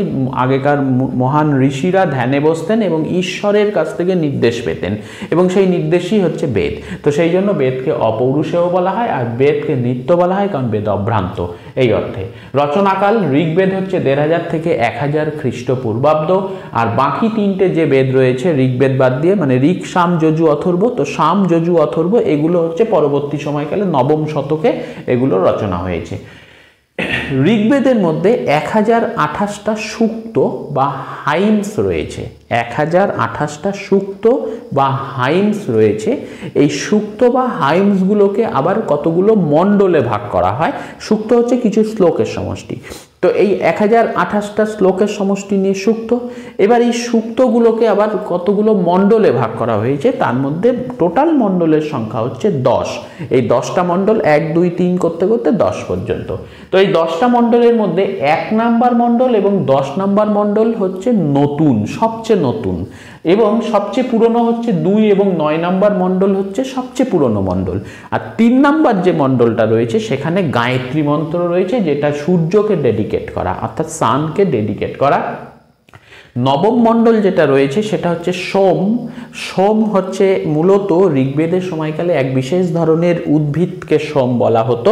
তো সেই উদ্ভিদের যে রস, সেখান থেকে যে নির্যাস, সেটা হচ্ছে সোমরস। তো সেই যে সোমরস, সেইখান থেকে ওই সোম বৃক্ষ এবং ওটা ওদের দেবতাও, তো সেই সোম দেবতাকে ডেডিকেট করে হচ্ছে 9th মণ্ডল ঋগ্বেদের। এছাড়া দশম যে মণ্ডল রয়েছে ঋগ্বেদ, সেখানে রয়েছে পুরুষ সূক্ত। আর এই পুরুষ সূক্ত থেকে আমরা চতুবর্ণ ব্যবস্থা সম্পর্কে জানতে পারি। ঠিক আছে, তো আমাদের ইম্পর্টেন্ট কি, 1028টা সূক্ত রয়েছে ঋগ্বেদে বা হাইমস রয়েছে, সেটা 10টা মণ্ডলে বিভক্ত। 1 নম্বর মণ্ডল এবং 10 নম্বর মণ্ডল হচ্ছে সবচেয়ে নতুন, 2 নম্বর এবং 9 নম্বর হচ্ছে সবচেয়ে পুরনো। 3 নম্বর যেটা পরীক্ষায় আসে, 3 নম্বর মণ্ডলে গায়ত্রী মন্ত্র সূর্যকে ডেডিকেট করা, 9 নম্বরে সোম এবং 10 নম্বরে হচ্ছে পুরুষ সূক্ত, যেখানে চতুবর্ণ প্রথার কথা উল্লেখ রয়েছে। এগুলো খুব আসে পরীক্ষায়। নেক্সট হচ্ছে ঋগ্বেদের মধ্যে আমরা কতগুলো জিনিস জানবো। প্রত্যেকটা বেদের মধ্যে আমরা দেখো, ঋক, সাম, যজু, অথর্ব 4টে ভাগ। এই 4টে ভাগের মধ্যে সংহিতা, ব্রাহ্মণ, আরণ্যক, উপনিষদ, আরও 4টে করে প্রত্যেকটার ভাগ রয়েছে। এবার সংহিতার পরে আসবে ব্রাহ্মণ। প্রত্যেকটা বেদের ব্রাহ্মণ আছে, সেই ব্রাহ্মণের আবার নাম আছে। তো সেইভাবে আমরা প্রথমে যেটা দেখব, ঋগ্বেদের যে ব্রাহ্মণ, গুরুত্বপূর্ণ দুটো ব্রাহ্মণ, একটার নাম হচ্ছে ঐতরেয় আর একটার নাম হচ্ছে কৌশিতকি। তো কৌশিতিকি এবং ঐতরেয় এই দুটো ব্রাহ্মণ পরীক্ষায় আসে, যে ঋগ্বেদের ব্রাহ্মণ কোনটা সেটা কিন্তু কৌশিতিকি, ঐতরেয় মনে রাখতে হবে। প্রত্যেকটা বেদের ব্রাহ্মণ তোমাদের মনে রাখতে হবে। এবার ঋগ্বেদটা যারা পড়তো, মন্ত্র উচ্চারণ করে পড়তো, অর্থাৎ পুরোহিত, তাদেরকে কি বলা হতো? ঋগ্বেদের ক্ষেত্রে পুরোহিত হচ্ছে হোত্রী। আর ঋগ্বেদের একটা উপবেদ রয়েছে, সেটা হচ্ছে আয়ুর্বেদ। আয়ুর্বেদ কি নিয়ে থাকবে? ডিলস উইথ মেডিসিন, অর্থাৎ ওষুধপত্র ইত্যাদি নিয়ে থাকবে। তাহলে আমরা 3টে জিনিস পাচ্ছি, একটা ব্রাহ্মণ, একটা উপবেদ আর একটা হচ্ছে পুরোহিত, মাথায় রাখবে। তো ঋগ্বেদের ক্ষেত্রে ব্রাহ্মণ, কৌশিতিকি এবং ঐতরেয়। আচ্ছা, ঋগ্বেদের উপবেদ হচ্ছে আয়ুর্বেদ এবং পুরোহিত হচ্ছে হোত্রী। নেক্সট আমরা চলে আসবো সামবেদ। সামবেদ তো গানের আকারে হতো। সামবেদের যে ব্রাহ্মণ, একটা হচ্ছে পঞ্চবিংশ আর একটা হচ্ছে জৈমিনীয়। একটা হচ্ছে পঞ্চবিংশ, একটা হচ্ছে জৈমিনীয়। আর উপবেদ, সামবেদের যে পুরোহিত, তাকে বলা হতো উদ্গাতা। দেখো, প্রথমে হচ্ছে ঋগ্বেদের পুরোহিতকে বলা হতো হোত্রী, সামবেদের পুরোহিতকে বলা হচ্ছে উদ্গাত্রী বা উদ্গাতা। আর উপবেদ, সামবেদের যেটা উপবেদ সেটা হচ্ছে গান্ধর্ব বেদ, এটা মিউজিক রিলেটেড। সামবেদও মিউজিক নিয়ে, আমাদের যত ক্লাসিক্যাল যে মানে গানের যে ক্লাসিক্যাল ব্যাপারটা, সেটা কিন্তু সামবেদ থেকে আসা। নেক্সট হচ্ছে যজুর্বেদ। যজুর্বেদের যেটা আর কি তোমার ব্রাহ্মণ, সেটার নাম হচ্ছে শতপথ ব্রাহ্মণ। এবং এই শতপথ ব্রাহ্মণ কিন্তু মাথায় রাখবে সবচেয়ে প্রাচীন এবং সবচেয়ে বৃহত্তম ব্রাহ্মণ। আমাদের টোটাল যত ব্রাহ্মণ রয়েছে তার মধ্যে সবচেয়ে প্রাচীন ব্রাহ্মণ শতপথ এবং সবচেয়ে বড় বৃহত্তম ব্রাহ্মণ কিন্তু শতপথ ব্রাহ্মণ, যেটা হচ্ছে যজুর্বেদের ব্রাহ্মণ। এছাড়া আরেকটা ব্রাহ্মণ হচ্ছে তৈত্রীয়। তাহলে যজুর্বেদে আমরা দুটো ব্রাহ্মণ পাচ্ছি, শতপথ এবং তৈত্রীয় ব্রাহ্মণ। যজুর্বেদের উপবেদ হচ্ছে ধনুর্বেদ। যজুর্বেদের উপবেদের নাম হচ্ছে ধনুর্বেদ। নেক্সট হচ্ছে আমাদের অথর্ববেদ, যার ব্রাহ্মণের নাম হচ্ছে গোপদ। অথর্ববেদের ব্রাহ্মণের নাম গোপদ। উপবেদ হচ্ছে শিল্পবেদ, শিল্পবেদ এবং বা অর্থবেদ। আর শিল্পবেদ বা অর্থবেদ ডিলস কি নিয়ে করে? এটা ডিলিং হচ্ছে তোমার শিল্পকর্ম নিয়ে, অর্থাৎ বিশ্বকর্মা রিলেটেড। নেক্সট আমাদের চলে আসবে আরণ্যক। আরণ্যককে বলা হয় বন পুস্তক, কারণ বনে বসে এই পুস্তক রচনা, সেই জন্য এটাকে বন পুস্তক বলা হয়। এর মূল জিনিস রয়েছে রহস্যময়তা এবং দর্শনের ওপর ভিত্তি করে এটা লেখা। নেক্সট হচ্ছে উপনিষদ। উপনিষদ দেখো, আমরা বলছি সংহিতা, ব্রাহ্মণ, আরণ্যক, উপনিষদ।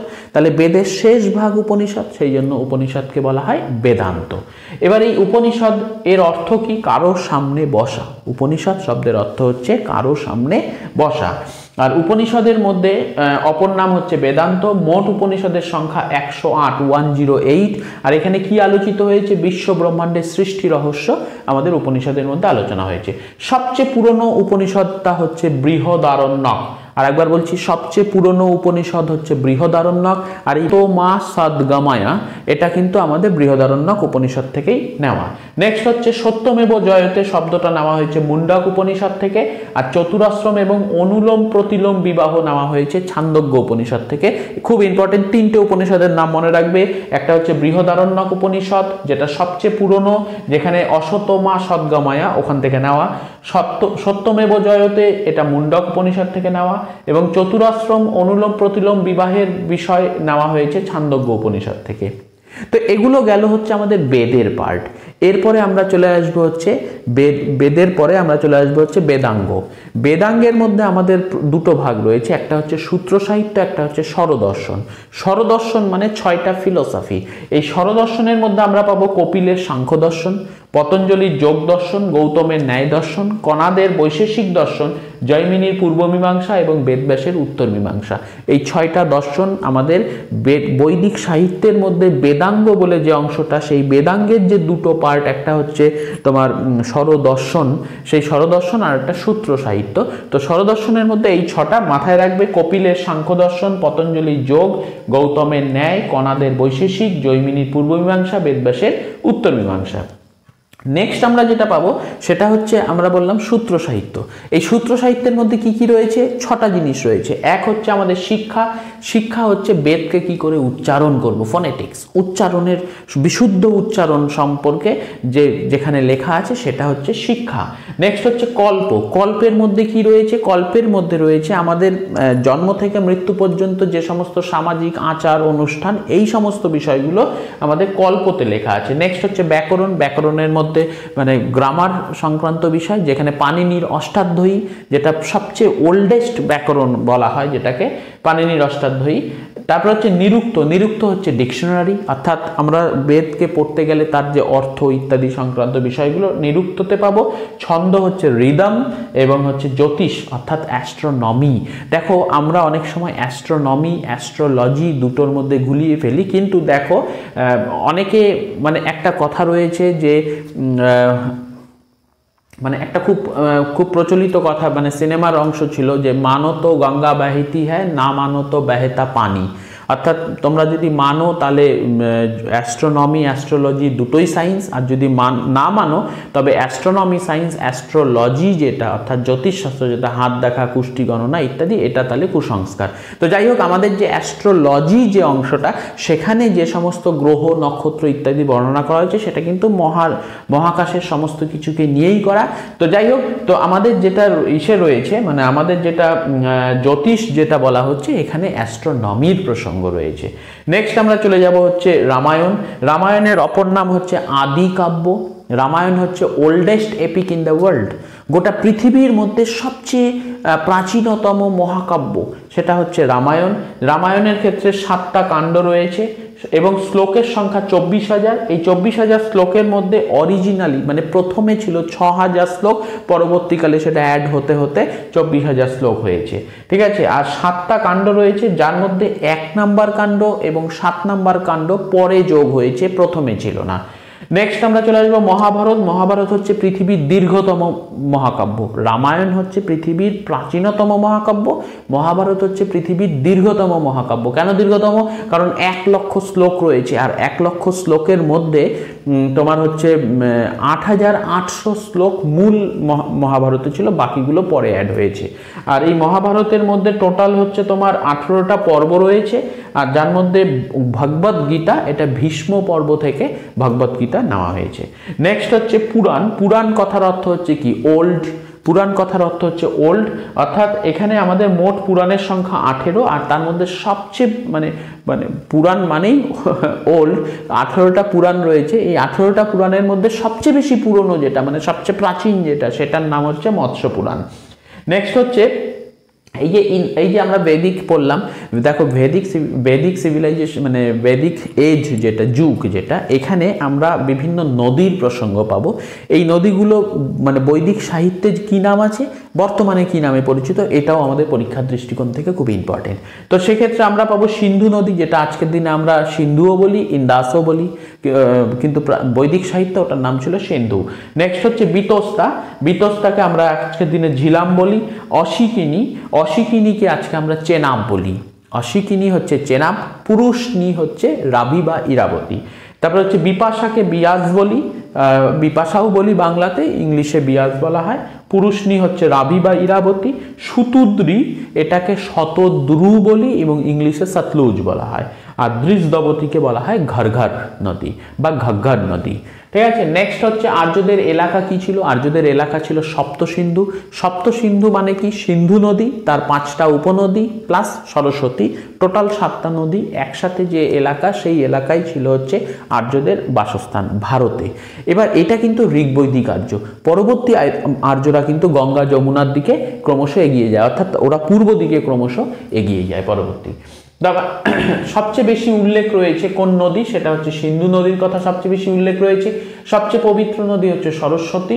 গঙ্গা নদীর উল্লেখ আমাদের বেদিক সাহিত্যে মাত্র 1বার রয়েছে, আর যমুনার উল্লেখ মাত্র 3বার রয়েছে। এবার এদের সমাজ ব্যবস্থার উপরে কিছু জিনিস দেখে নেব। সেটা হচ্ছে সবচেয়ে ছোট, সবচেয়ে নিচে যেটা ছিল সেটা হচ্ছে পরিবার। পরিবারকে বলা হতো কুল, আর কুলের যে প্রধান তাকে বলা হতো কুলপ। তার কতগুলো কুল মানে পরিবার নিয়ে হতো একটা গ্রাম, গ্রামের যিনি হেড তাকে বলা হতো গ্রামনি বা গ্রামিক। আর তার উপরে ছিল বিষ, বিষের প্রধানকে বলা হতো বিষপতি। আর বিষের উপরে ছিল জন, জনের প্রধানকে বলা হতো গোপ বা গোপতি। আর এই জন থেকেই এসে রাজান বা রাজা। নেক্সট আমরা চলে যাব হচ্ছে এখানে সভা এবং সমিতি নামে দুটো ইসে পাওয়া যায়, আরও কিছু আছে বিধাতা, কিন্তু সেগুলো এস্টাবলিশ নয়। আমরা সভা এবং সমিতির নাম শুনেছি। সভা হচ্ছে বয়স্ক বা এল্ডারদের প্রতিষ্ঠান, জ্ঞানীগুণী কয়েকজন ব্যক্তিকে নিয়ে হতো, কনফিডেন্সিয়াল বডি ছিল।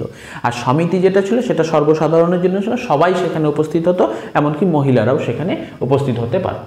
আর ট্যাক্স বলতে সেইভাবে কিছু ছিল না, দুটো জিনিসের উল্লেখ রয়েছে, একটাকে বলা হয় ভাগ, একটাকে বলা হয় বলি। ভাগ অর্থাৎ বুটি, অর্থাৎ ধরো একটা গোষ্ঠী আর একটা গোষ্ঠীর উপরে আক্রমণ করলো, করে দখল করে নিল।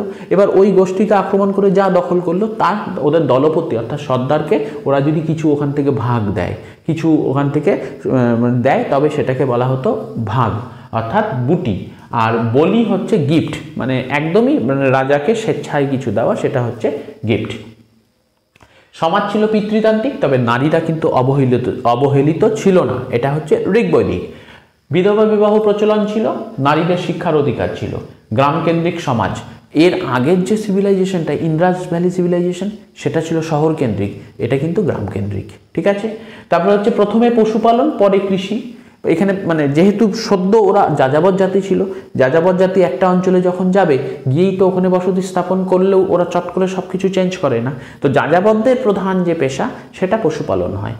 তো এবার ওরা আর্যরা যখন ভারতে আসলো তখন ওরা প্রথম দিকে পশুপালন শুরু করলো, আস্তে আস্তে যখন দেখলো যে না এটা আমাদের ফিক্স সেটেলমেন্ট, এখানে আমরা থাকতে শুরু করলো, বাসা বাঁধলো, সব কিছু হলো, তখন ওরা আস্তে আস্তে কৃষিকাজে মনোনিবেশ করলো।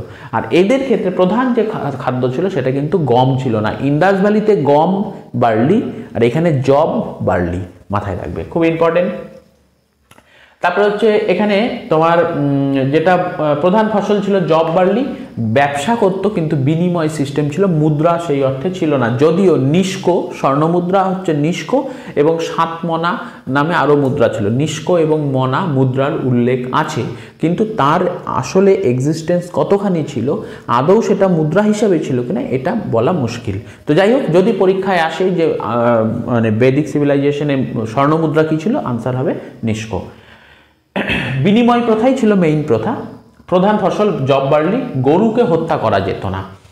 ইন্দ্র যুদ্ধের দেবতা ছিল এবং দুর্গ ধ্বংসকারী ছিল। ইন্দ্র যেহেতু দুর্গ ধ্বংসকারী ছিল তাই ইন্দ্রকে বলা হতো পুরন্দর। গরুর জন্য যুদ্ধ হতো এই সময়কালে। এখানে একটা ইম্পর্টেন্ট যুদ্ধ রয়েছে, সেটার নাম হচ্ছে 10 রাজার যুদ্ধ। আসলে 10 রাজার যুদ্ধ হচ্ছে ভরত উপজাতির রাজা সুদাস, তার পুরোহিত ছিল বিশ্বামিত্র। তিনি বিশ্বামিত্রকে পরিবর্তন করে বশিষ্ঠকে তার পুরোহিত বানিয়েছিলেন। এবার বিশ্বামিত্র সেই জন্য 10টা উপজাতিকে একত্রিত করে রাজা সুদাসের বিরুদ্ধে যুদ্ধ করে, এবং এই যুদ্ধ সুদাস জয়লাভ করে। তো এই যুদ্ধ হয়েছিল কোথায়? রাভি নদীর তীরে। রাভি মানে কি? ইরাবতী নদীর তীরে। ঠিক আছে, তো এই ইরাবতী বা রাভি নদীকেই বৈদিক সিভিলাইজেশনে কি বলা হচ্ছে? পুরুষনি রিভার। পুরুষনি রিভার, সেখানে এই যুদ্ধটা হয়েছিল, এটাকে বলা হয় 10 রাজার যুদ্ধ। কে জয়লাভ করেছিল? রাজা সুদাস এই যুদ্ধে জয়লাভ করেছিল। আচ্ছা, এবার আরেকটা জিনিস, ঋগ্বৈদিক যুগে সবচেয়ে গুরুত্বপূর্ণ দেবতা ছিল ইন্দ্র। 250 বার তার নাম উল্লেখ রয়েছে। তারপরে অগ্নি 200 বার, তারপরে বরুণ। বরুণ ছিল জলের দেবতা।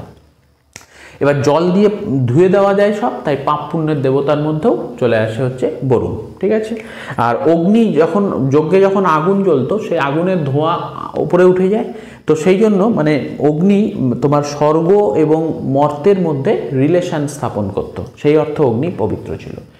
এরপরে চলে আসবো আমরা ল্যাটার বেদিক পিরিয়ড। ল্যাটার বেদিকে যাওয়ার আগে আমি দু চারটে কথা বলবো। সেটা হচ্ছে, দেখো ঋগ্বৈদিক এবং ল্যাটার বৈদিকের মধ্যে কিন্তু বিশাল পার্থক্য। কেন পার্থক্য হলো? কারণ ঋগ্বৈদিক যুগে মানুষ কি ছিল? ঋগ্বৈদিক যুগের মানুষ ছিল হচ্ছে ছোট ছোট গোষ্ঠীতে বিভক্ত। ছোট গোষ্ঠী, রাজা সেই অর্থে ছিল না, ছিল হচ্ছে সর্দার বা দলপতি। এবার যেহেতু ছোট গোষ্ঠী, চাহিদা সীমিত, শুধু জীবনযাপনের জন্য যা প্রয়োজন খাদ্যদ্রব্য, পশুপালন, কৃষিকাজ, এইটুকু করো, নিজের জিনিস আসবে, বিনিময় প্রথার মাধ্যমে বাকিটা পূরণ করে নাও। কিন্তু এখান থেকে ধীরে ধীরে যখন এক গোষ্ঠী আর এক গোষ্ঠীকে আক্রমণ করলো, ওই গোষ্ঠীকে যখন ওর এলাকা দখল করে নিল, সম্পদ লুট করে নিল, এইভাবে ধীরে ধীরে যখন আয়তনটা বাড়তে থাকলো সাম্রাজ্যের, তখন আস্তে আস্তে লোভ বাড়তে থাকলো। এবং তখন কিন্তু রাজা আস্তে আস্তে তৈরি হলো। মানে আগে যেটা সর্দারের মতো ছিল, দলপতির মতো ছিল, সেটা কিন্তু ধীরে ধীরে রাজায় পরিণত হলো। এবার রাজা যখন দেখলো যে যুদ্ধ করে মজা পাওয়া যাচ্ছে, তখন রাজা ক্রমশ যুদ্ধ বৃদ্ধি করতে লাগলো। রাজা যখনই যুদ্ধ বাড়াতে লাগলো, খরচ হতে থাকলো, তখনই রাজা প্রজার কাছ থেকে ট্যাক্স কালেকশন শুরু করলো। এবার যুদ্ধ করতে গেলে কিছু বেসিক জিনিস লাগে, যেমন ধরো রথ, যেমন ধরো অস্ত্র ইত্যাদি। তো এবার ঋগ্বৈদিকে তো যুদ্ধের ব্যাপার ছিল না, ট্যাক্সেরও ব্যাপার ছিল না, তো যার ফলে রাজারও অনেক দায় দায়িত্ব কম ছিল। তো এবার যখন এখানে মানে ট্রানজিশন পিরিয়ড যখন আস্তে আস্তে শিফট করতেছে বড় সাম্রাজ্যের দিকে পরবর্তী বৈদিক যুগে, তখন কি হচ্ছে, একটা শ্রেণী তৈরি হচ্ছে যারা প্রচুর রথ তৈরি করে যাচ্ছে, প্রচুর অস্ত্র তৈরি করে যাচ্ছে, কারণ রাজার প্রচুর ডিমান্ড আছে জিনিসগুলোর। তখনই কিন্তু এই যে পেশাটা, এটা কিন্তু ফ্যামিলিগত হতে শুরু করলো, সোশ্যাল মোবিলিটি ধীরে ধীরে কমতে শুরু করলো। যেটা ঋগ্বৈদিক যুগে একই পরিবারে ব্রাহ্মণ, ক্ষত্রিয়, বৈশ্য পাওয়া যেত, কিন্তু পরবর্তী বৈদিক যুগে আর সেটা হলো না। তখন সেই কাস্ট ব্যাপারটা চলে আসলো বংশ পরম্পরায়। তো এইভাবে কিন্তু ধীরে ধীরে মানে সামাজিক অবক্ষয় বলতে পারো, আবার অর্থনৈতিক মানোন্নয়নও বলতে পারো, যেটা যে দিক থেকে ভাববে সেই দিক থেকে সেই রকম চেঞ্জ আসে। যার ফলে আমরা ঋগ্বৈদিক যুগে যতটা উন্নত সমাজ পেয়েছিলাম, আমরা কিন্তু সেই সমাজটা অনেকটা তুলনামূলকভাবে অবনতি হয় সামাজিকভাবে, সেটা কিন্তু পরবর্তী বৈদিক যুগে। তো লেটার বৈদিক যুগের এলাকা কি হয়ে গেল, সপ্ত সিন্ধু থেকে ধীরে ধীরে গঙ্গা, যমুনা বেসিনের দিকে সরে আসলো এবং আস্তে আস্তে গোটা উত্তর ভারতে সাম্রাজ্য বিস্তার হয়ে গেল। তো বৃহৎ রাজ্য গঠন হলো, রাষ্ট্রের ধারণা পরিণত হলো, সাম্রাজ্যবাদের সূচনা হলো, স্থায়ী কৃষিকাজ আসলো। নতুন রাজ্যের মধ্যে এই সময় কুরুর রাজধানী হচ্ছে হস্তিনাপুর, পাঞ্চাল, কাশী, কৌশল, এই সমস্ত কিছু। দেবতাও চেঞ্জ হয়ে গেল, আগে ইন্দ্র, অগ্নি, বরুণ ছিল, এবার চলে আসলো প্রজাপতি ব্রহ্মা, বিষ্ণু, মহেশ্বর, অর্থাৎ ব্রহ্মা, বিষ্ণু এবং শিব, এরা এবার প্রধান দেবতার জায়গায় ধীরে ধীরে চেঞ্জ হলো এবং ইন্দ্র, অগ্নি ধীরে ধীরে প্রাধান্য লোপ পেয়ে গেল। এই হচ্ছে আমাদের ল্যাটার বেদিক। নারীর অবস্থানের অবনতি হয়েছে। ঋগ্বৈদিক যুগে নারী অনেক উন্নত, অনেক মানে সম্মানের জায়গায় ছিল, কিন্তু পরবর্তী বৈদিক যুগে নারী অনেক কম সম্মানের জায়গায় চলে আসে। এরপরে আমরা চলে আসবো ষোড়শ মহাজনপদ। দেখো, ষোড়শ মহাজনপদে 16টা মহাজনপদের নাম মুখস্থ করার আমাদের কোনো দরকার নেই, পরীক্ষায় ওগুলো আমাদের পরীক্ষার জন্য অন্ততপক্ষে দরকার নেই। যেটুকু কোশ্চেন পরীক্ষায় আসে সেটা কি, 4টে মহাজনপদ ছিল যারা যুদ্ধ করতে করতে আস্তে আস্তে শক্তিশালী হয়ে ওঠে। এই 4টে মহাজনপদের মধ্যে 1 নাম্বার হচ্ছে অবন্তী। অবন্তী বলতে মালবের এলাকা, যার মাঝখানে বিন্ধ্য পর্বত, উত্তরে উত্তর মালব, দক্ষিণে দক্ষিণ মালব। উত্তরে যে উত্তর মালব, সেখানে মানে অবন্তীর যে উত্তর অবন্তী, সেখানকার রাজধানী ছিল উজ্জয়িনী। আর দক্ষিণে যে দক্ষিণ মালব, তার রাজধানীর নাম ছিল মাহেশমতি। আর এই অবন্তীর সেরা যে রাজা ছিলেন তার নাম হচ্ছে প্রতত। নেক্সট আমরা চলে আসবো হচ্ছে বৎস। বৎস বলতে আজকের যেটা এলাহাবাদ সেটাকে বোঝানো হয়। আর এই বৎস বিখ্যাত ছিল হচ্ছে কটন মানে তুলা চাষের জন্য। নেক্সট হচ্ছে, আর বৎসর রাজধানী ছিল হচ্ছে কৌশাম্বী। নেক্সট হচ্ছে কোশল। কোশলের মধ্যেও কিন্তু দুটো ভাগ রয়েছে, একটা উত্তর, একটা দক্ষিণ। তো কোশলের উত্তরের যেটা, সেটার রাজধানীর নাম ছিল শ্রাবস্তি, আর দক্ষিণে যেটা, সেটার রাজধানীর নাম ছিল অযোধ্যা। আর কোশলের বিখ্যাত রাজা ছিলেন হচ্ছে প্রসেনজিৎ। নেক্সট হচ্ছে মগধ। মগধ বলতে দক্ষিণ বিহার, যার রাজধানী হচ্ছে পাটলিপুত্র। তো এই 4টে ছিল হচ্ছে শক্তিশালী। এই 16 জনের মধ্যে যুদ্ধ করতে করতে এই 4টা শক্তিশালী হয়। কি কি 4টা? একটা হচ্ছে অবন্তী, একটা হচ্ছে বৎস, একটা কোশল, একটা মগধ। অবন্তী, বৎস, কোশল, মগধ।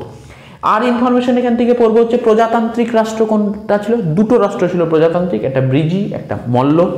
নেক্সট হচ্ছে দক্ষিণতম কে ছিল, অশোক, এটা গোদাবরী অববাহিকায়। আর উত্তরতম ছিল কম্বোজ, এটা হচ্ছে পশ্চিম কাশ্মীরে অবস্থিত কম্বোজ। নেক্সট আমরা চলে আসবো মগধের রাজবংশ। প্রথম রাজবংশ হর্ষঙ্ক বংশ, প্রতিষ্ঠাতা কে ছিলেন? বিম্বিসার। হর্ষঙ্ক বংশ প্রতিষ্ঠাতা বিম্বিসার। আর বিম্বিসারের উপাধি কি ছিল? উপাধি ছিল শ্রেণিক। বিম্বিসারের উপাধি ছিল শ্রেণিক। আচ্ছা, বিম্বিসারের রাজধানী কোথায় ছিল? রাজগৃহতে ছিল রাজধানী।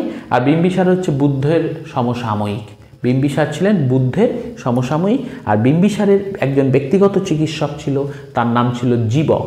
আর এই চিকিৎসককে তিনি অবন্তী, যে যার উত্তরে হচ্ছে উজ্জয়িন, দক্ষিণে হচ্ছে মহেশমতি, সেই অবন্তীর যিনি রাজা ছিলেন প্রদ্যোৎ, তার জন্ডিস হয়েছিল, তখন বিম্বিসার তার কাছে তার ব্যক্তিগত চিকিৎসক হচ্ছে জীবককে পাঠিয়েছিলেন।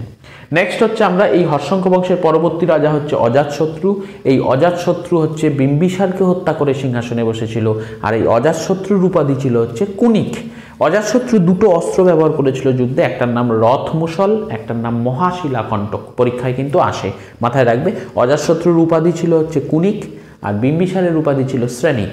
অজাতশত্রু হচ্ছে তোমার রথ মুসল এবং মহাশিলাকণ্টক নামে দুটো অস্ত্র ব্যবহার করেছিল। অজাতশত্রুর সময়কালে গৌতম বুদ্ধের মৃত্যু হয়, এবং মৃত্যু হলে পরে ওই বছরই হচ্ছে রাজগৃহতে প্রথম বৌদ্ধ সঙ্গীতির আয়োজন হয়েছিল। নেক্সট হচ্ছে আমাদের উদয়ন বা উদয়ভদ্র, এই বংশের আরেকজন গুরুত্বপূর্ণ রাজা। এই উদয়ন বা উদয়ভদ্র হচ্ছে পাটলিপুত্র নগরীর প্রতিষ্ঠা করেন এবং পাটলিপুত্রতে তার রাজধানী স্থানান্তর করেন। এরপরে এই বংশের রাজা অনিরুদ্ধ, মুন্ড এবং নাগদশক, এই তিনজন রাজা ছিলেন। তবে এরা গুরুত্বপূর্ণ না, শুধু তার পরবর্তী রাজা হিসাবে মনে রাখবো অনিরুদ্ধ, মুন্ড এবং নাগদশক। নেক্সট হচ্ছে আমাদের শিশুনাগ ডাইনেস্টি। শিশুনাগ ডাইনেস্টির প্রতিষ্ঠাতা হচ্ছে শিশুনাগ এবং পরবর্তী রাজা হচ্ছে কালাশক বা কাকবর্ণ। এই কালাশক বা কাকবর্ণ যে এর সময়কালে দ্বিতীয় বৌদ্ধ সঙ্গীতি হয়েছিল, ঠিক আছে, এই জন্য কিন্তু এটা ইম্পর্টেন্ট। নেক্সট হচ্ছে নন্দ ডাইনেস্টি, নন্দবংশ। প্রতিষ্ঠাতা ছিলেন মহাপদ্মনন্দ এবং শেষ রাজা ছিলেন ধননন্দ। আর মহাপদ্মনন্দ যিনি ছিলেন তার উপাধি ছিল উগ্রসেনা এবং সর্বক্ষত্রান্তক। সর্বক্ষত্রান্তক এবং উগ্রসেনা, এই দুটো উপাধি ছিল হচ্ছে মহাপদ্মনন্দ। আর নন্দবংশের শেষ রাজা ছিলেন ধননন্দ, যাকে পরাজিত করে চন্দ্রগুপ্ত মৌর্য মৌর্য বংশের প্রতিষ্ঠা করেছিলেন। এখানে আমরা আরেকটা জিনিস দেখে নেব, সেটা হচ্ছে আলেকজান্ডার। দেখো, পারস্যের যে রাজা এসেছিলেন সাইরাস এবং দারায়ুসই ভারতের সীমান্তে এসেছিলেন, আমাদের ওগুলোর দরকার নেই। আলেকজান্ডারের কিছু দু একটা ইনফরমেশন, একটা হচ্ছে হিদাসপিসের যুদ্ধ। এই হিদাসপিসের যুদ্ধ 326 খ্রিস্টপূর্বাব্দে কার সাথে হয়েছিল? পুরুষ সাথে হয়েছিল। কোন নদীর তীরে? ঝিলাম নদীর তীরে হয়েছিল। আর একটা কোশ্চেন ইম্পর্টেন্ট, সেটা হচ্ছে আলেকজান্ডারের মৃত্যু 323 খ্রিস্টপূর্বাব্দ ব্যাবিলনে হয়েছিল। আর ভারতে আলেকজান্ডার 19 মাস ছিলেন, 19 মান্থ, 19 মাস ভারতবর্ষে আলেকজান্ডার ছিলেন। এটা কিন্তু WBCS এর মতো পরীক্ষায় এসছে। নেক্সট হচ্ছে প্রতিবাদী ধর্ম আন্দোলন। এটা খ্রিস্টপূর্ব 600 থেকে 400 পর্যন্ত হয়েছিল। প্রতিবাদী ধর্ম আন্দোলন হচ্ছে পরবর্তী বৈদিক যুগে ব্রাহ্মণ্য ধর্মের মানে কঠোরতা বৃদ্ধি পেয়েছিল। এর ফলে সমাজে তোমার মানে বৈশ্য সম্প্রদায়ের যে মানুষ ছিল তাদের প্রাধান্য কমে যাচ্ছিল, তাদের ব্যবসা বাণিজ্যে অসুবিধা হচ্ছিল, এবং কিছু ক্ষত্রিয় সম্প্রদায় তারা যুদ্ধ করে সব কিছু করা সত্ত্বেও ব্রাহ্মণ তাদের ওপরে উঠে বসেছিল। এই সমস্ত কারণের জন্য ভারতবর্ষে বিশেষত উত্তর ভারতের ক্ষেত্রে কিন্তু 63টার মতো নতুন ধর্মের আবির্ভাব হয়েছিল। তার মধ্যে 3টে ধর্ম তোমরা পড়বে, একটা আজীবিক ধর্ম, একটা জৈন, একটা বুদ্ধিস্ট। এগুলোকে বলা হয় প্রতিবাদী ধর্ম। প্রতিবাদী ধর্মের সময়কাল 600 থেকে 400 খ্রিস্টপূর্বাব্দ। এই সময়টাকে বলা হয় দ্বিতীয় নগরায়ন বা সেকেন্ড আরবানাইজেশন। প্রশ্ন হচ্ছে কেন সেকেন্ড আরবানাইজেশন? ফার্স্ট আরবানাইজেশন হয়েছিল ইন্ডাস ভ্যালি সিভিলাইজেশনে, এখানে আবার সেকেন্ড আরবানাইজেশন হয়। প্রতিবাদ ছিল বৈদিক ধর্মের বিরুদ্ধে। আচ্ছা, প্রথম হচ্ছে আজীবিক ধর্ম। প্রতিষ্ঠাতাকে পরীক্ষায় আসে, সেটা হচ্ছে মাক্খালি গোসাল। আজীবিক ধর্মের প্রতিষ্ঠাতা হচ্ছে মাক্খালি গোসাল, হচ্ছে আজীবিক ধর্মের প্রতিষ্ঠাতা। নেক্সট হচ্ছে সময়কাল 500 থেকে 300 BC। পৃষ্ঠপোষক কে ছিলেন আজীবিক ধর্মের? বিন্দুসার বরাবর গুহা দিয়েছিলেন। কোন ধর্মগ্রন্থ? এদের কিন্তু মনে রাখবে আজীবিকদের কোনো ধর্মগ্রন্থ নেই, সমকালীন ধর্ম ছিল বৌদ্ধ এবং জৈন, তাদের গ্রন্থগুলোতে আজীবিকের উল্লেখ পাওয়া যায়। আর এই আজীবিক ধর্মের প্রতিষ্ঠাতা যে মাক্খালি ঘোষাল, তিনি মহাবীরের সাথে 6 বছর সাধনা করেছিলেন, পরবর্তীকালে মতবিরোধ হয়েছিল, দুজনে আলাদা হয়ে যায় এবং আজীবিক ধর্ম প্রতিষ্ঠা করেন মাক্খালি ঘোষাল। নেক্সট হচ্ছে জৈন ধর্ম। জৈন ধর্মের মোট তীর্থঙ্করের সংখ্যা হচ্ছে 24। এই 24 জন তীর্থঙ্করের মধ্যে প্রথম হচ্ছেন ঋষভনাথ, যাকে বলা হয় আদিদেব বলা হয়। তার চিহ্ন ছিল ষাঁড়। এদের প্রত্যেকজন গুরুর তীর্থঙ্করের একটা করে চিহ্ন রয়েছে, তো ঋষভদেবের চিহ্ন হচ্ছে ষাঁড়। নেক্সট হচ্ছে বিষ্ণু এবং ভাগবত পুরাণ, মানে বিষ্ণু পুরাণ এবং ভাগবত পুরাণে এই ঋষভদেবকে বা ঋষভনাথকে নারায়ণের অবতার হিসেবে বলা হয়েছে। আর ঋগ্বেদে ঋষভনাথ এবং অ্যারিস্টোনেমিনাথ হচ্ছে 22তম তীর্থঙ্কর, অর্থাৎ ঋগ্বেদে অ্যারিস্টোনেমিনাথ 22তম তীর্থঙ্কর এবং ঋষভনাথ প্রথম তীর্থঙ্কর, তার উল্লেখ নাকি ঋগ্বেদে রয়েছে। আর ভাগবত পুরাণ এবং বিষ্ণু পুরাণে ঋষভনাথকে নারায়ণের রূপ হিসেবে বলা হয়েছে। নেক্সট এদের গুরুত্বপূর্ণ যিনি, তার নাম হচ্ছে পার্শ্বনাথ। পার্শ্বনাথের জন্ম 8th সেঞ্চুরি বিসিতে। পার্শ্বনাথের জন্ম 8th সেঞ্চুরি বিসিতে। তো এই পার্শ্বনাথ হচ্ছে কোথায় জন্মগ্রহণ করেছেন? কাশীতে, অর্থাৎ বেনারসের কাছে তার জন্ম। মৃত্যু হচ্ছে পরেশনাথ পাহাড়। আর মূল তত্ত্ব ছিল চতুর্জাম নীতি। চতুর্জাম বলতে অহিংস, সত্যবাদিতা, অচৌর্য এবং অপরিগ্রহকে বোঝানো হয়। আর তার চিহ্ন ছিল সাপ। আর একবার দেখো, ঋষভনাথের চিহ্ন ছিল ষাঁড়, আর সাপ হচ্ছে পার্শ্বনাথের চিহ্ন। মহাবীরের চিহ্ন হচ্ছে লায়ন, মানে সিংহ। নেক্সট হচ্ছে মহাবীর, জন্ম 540 খ্রিস্টপূর্বাব্দে। কোথায় জন্ম? কুন্দগ্রামে। কুন্দগ্রাম হচ্ছে বৈশালীতে অবস্থিত। পিতার নাম সিদ্ধার্থ, মাতার নাম ত্রিশলা, স্ত্রী যশোদা এবং কন্যার নাম অনজ্জা প্রিয়দর্শিনী। কন্যার নাম অনজ্জা প্রিয়দর্শিনী ইম্পর্টেন্ট, কারণ এই কন্যা অনজ্জা প্রিয়দর্শিনীর যিনি স্বামী ছিলেন জামালি, এই জামালি হচ্ছে মহাবীরের প্রথম শিষ্য জামালি। এই মহাবীর কৈবল্য অর্থাৎ জ্ঞান লাভ করেছিলেন, সেটা হচ্ছে জিম্বিকা গ্রাম। এই জিম্বিকা গ্রাম ঋজুপালিকা নদীর তীরে অবস্থিত এবং এই ঋজুপালিকা নদীর তীরে কোন জায়গায়? শাল গাছের নিচে। মাথায় রাখবে, গৌতম বুদ্ধ হচ্ছে নৈরঞ্জনা নদীর তীরে, আর মহাবীর হচ্ছে তোমার ঋজুপালিকা নদীর তীরে। গৌতম বুদ্ধ হচ্ছে অশ্বত্থ গাছের নিচে, আর মহাবীর হচ্ছে শাল গাছের নিচে মানে জ্ঞান অর্জন করেছিলেন। নেক্সট হচ্ছে মহাবীরের চিহ্ন হচ্ছে সিংহ। মহাবীরের পৃষ্ঠপোষকতা করেছে কোন রাজা? চন্দ্রগুপ্ত মৌর্য, কলিঙ্গরাজ খারবেল, কাথিয়াবাড়ের রাজা মণ্ডলিক, গুজরাটের রাজা জয়সিংহ ও কুমারপাল। অ্যাকচুয়ালি মহাবীরের পৃষ্ঠপোষকতা নয়, এগুলো জৈন ধর্মের পৃষ্ঠপোষকতা এই সমস্ত রাজারা করেছিলেন। মহাবীরের সমসাময়িক রাজা ছিলেন হচ্ছে বিম্বিসার ছিলেন, আর অজাতশত্রু ছিলেন মহাবীরের সমসাময়িক। নেক্সট হচ্ছে জৈন সংগীতি। দুটো জৈন সংগীতি হয়েছিল, অর্থাৎ জৈন ধর্ম কোন পথে চলবে, কিভাবে চলবে, এই নিয়ে জৈন যারা শিষ্য ছিলেন তাদের একটা সম্মেলন। তো সেই প্রথম জৈন সংগীতি যেটা হয়েছিল সেটা পাটলিপুত্রতে হয়েছিল। এর সভাপতি ছিলেন স্থূলভদ্র, আর এখানে দ্বাদশ অঙ্গ রচনা করা হয়। আর দ্বিতীয় যেটা হয়েছিল সেটা 6th সেঞ্চুরি এডি। এডি মানে খ্রিস্টপূর্বাব্দ নয়, খ্রিস্টাব্দে, ঠিক আছে। স্থান ছিল বল্লভী। বল্লভী হচ্ছে গুজরাটে অবস্থিত। সভাপতি ছিলেন দেরিদিগঞ্জ, আর এখানে 12টা উপাঙ্গ রচনা হয়। 12টা অঙ্গ অর্থাৎ দ্বাদশ অঙ্গ রচনা হয় প্রথমটাতে, আর পরেরটাতে হচ্ছে উপাঙ্গ রচনা হয়।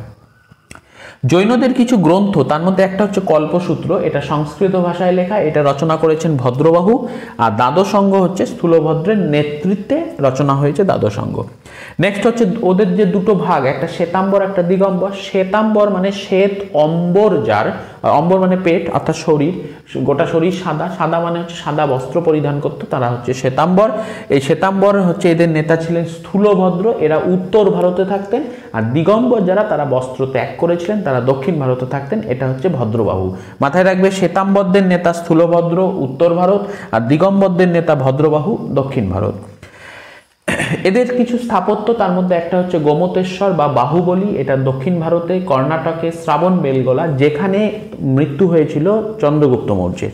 আচ্ছা, পাবাপুরী। পাবাপুরী হচ্ছে মহাবীরের মৃত্যুস্থান, এটা বিহার শরীফ, যেটা বিহার শরীফ থেকে কিছুটা দূরত্বে অবস্থিত পাবাপুরী। নেক্সট হচ্ছে দিলাওয়ারা টেম্পল, যেটা মাউন্ট আবুতে অবস্থিত, সেটা ভীমওয়ানের মন্ত্রী বিমল শাহ রাজস্থানের মাউন্ট আবু যেটা, তার উপরে নির্মাণ করেছিলেন। মহাবীরের মৃত্যু হচ্ছে 468 খ্রিস্টপূর্বাব্দ, 72 বছর বয়সে। নেক্সট আমরা পড়বো হচ্ছে গৌতম বুদ্ধ। খুব ইম্পর্টেন্ট, প্রচুর কোশ্চেন আসে এখান থেকে। গৌতম বুদ্ধের জন্ম হচ্ছে 563 খ্রিস্টপূর্বাব্দ, 563 খ্রিস্টপূর্বাব্দ, যেখানে আমরা 540 খ্রিস্টপূর্বাব্দে জন্মগ্রহণ করেছিল হচ্ছে মহাবীর। 563 অর্থাৎ 23 বছরের গ্যাপ দুজনের মধ্যে। 563 বিসিতে জন্মগ্রহণ করেন গৌতম বুদ্ধ। কোথায় করেন? কপিলাবস্তু। কোথায়? নেপালের তরাই অঞ্চলে। আর কোথায়? লুম্বিনী উদ্যান। লুম্বিনী উদ্যানের কোথায়? শালকুঞ্জ। এইখানে হচ্ছে জন্মগ্রহণ করেন তোমার হচ্ছে গৌতম বুদ্ধ। আর এই স্থানেই গৌতম বুদ্ধের যেটা জন্মস্থান শালকুঞ্জ, সেখানেই একটা পিলার নির্মাণ করেছিলেন সম্রাট অশোক, সেটার নাম হচ্ছে রুম্মিনদেই পিলার। ঠিক আছে, মাথায় রাখবে। নেক্সট হচ্ছে কোন তিথিতে বৈশাখী পূর্ণিমা তিথিতে জন্মগ্রহণ করেন? পিতার নাম কি? শুদ্ধোধন। মাতার নাম মহামায়া, স্ত্রী যশোধরা, পুত্র রাহুল, সারথী, সারথী মানে ওর রথ যে চালায় তার নাম হচ্ছে চান্না, আর ঘোড়ার নাম হচ্ছে কণ্ঠকা। গৃহত্যাগ করেছিলেন 29 বছর বয়সে। এই 29 বছর বয়সে যেদিনকে তার পুত্র সন্তানের জন্ম হয় সেদিনকেই তিনি গৃহত্যাগ করেন। গৌতম বুদ্ধের গৃহত্যাগকে বলা হয় মহাভিনিষ্ক্রমণ। গৌতম বুদ্ধের গৃহত্যাগকে বলা হয় মহাভিনিষ্ক্রমণ। আর এই তার গৃহত্যাগের যে প্রতীক, এটা হচ্ছে ঘোড়া, তার গৃহত্যাগের চিহ্ন হচ্ছে ঘোড়া। নেক্সট হচ্ছে তিনি কেন গৃহত্যাগ করেছিলেন? 4টে ঘটনা রয়েছে, এটা জরা, ব্যাধি, মৃত্যু, আর একটা হচ্ছে গৈরিক পোষণ পরিহিত একজন শান্ত সমাহিত সাধু। মানে তিনি দেখেছেন যে মানুষের জীবনে দুঃখের যে কারণগুলো, তিনি দেখেছেন যে জরা, ব্যাধি এবং মৃত্যু, মানে বার্ধক্য, অসুখ এবং মৃত্যু, এগুলো দুঃখের কারণ। কিন্তু তিনি তার বিপক্ষে দেখেছেন যে একজন সাধুকে সাধারণ একটা পোশাক পরে তিনি রাস্তা দিয়ে হেঁটে যাচ্ছেন, তার মনে কোনো দুঃখ নেই। তিনি ভাবলেন যে এটাই হয়তো শান্তির পথ। তো সেই জন্য তার এটা আর কি তার ইসের সঙ্গে যুক্ত, মানে গৌতম বুদ্ধের গৃহত্যাগের কারণের সঙ্গে। নেক্সট আমরা পড়বো তার শিক্ষক। তিনি তো বাড়ি থেকে বেরিয়ে গেলেন 29 বছর বয়সে, এবার কি করবেন? তিনি মুক্তি লাভের পথ খুঁজছেন। তিনি ভাবলেন যে শিক্ষক নিতে হবে, শিক্ষক ছাড়া হবে না। তো তিনি প্রথমে যে শিক্ষক নিয়েছিলেন তার নাম হচ্ছে আলারা কালামা। এই আলারা কালামার কাছে তিনি ধ্যান শেখেন, কিন্তু ধ্যান এবং উপনিষদ ইত্যাদির জ্ঞান নেন, সন্তুষ্ট হননি। সেখান থেকে চলে গিয়ে উদ্রাকা রামাপুত্রের কাছে যান, সেখানেও তিনি সন্তুষ্ট হননি। তারপরে তিনি ভাবলেন যে ঠিক আছে, আমি এবার থেকে একাই ধ্যান করব, একাই সব কিছু করবো। তো তারপরে তিনি কিন্তু একা এই নিজের রাস্তাটা বেছে নেন।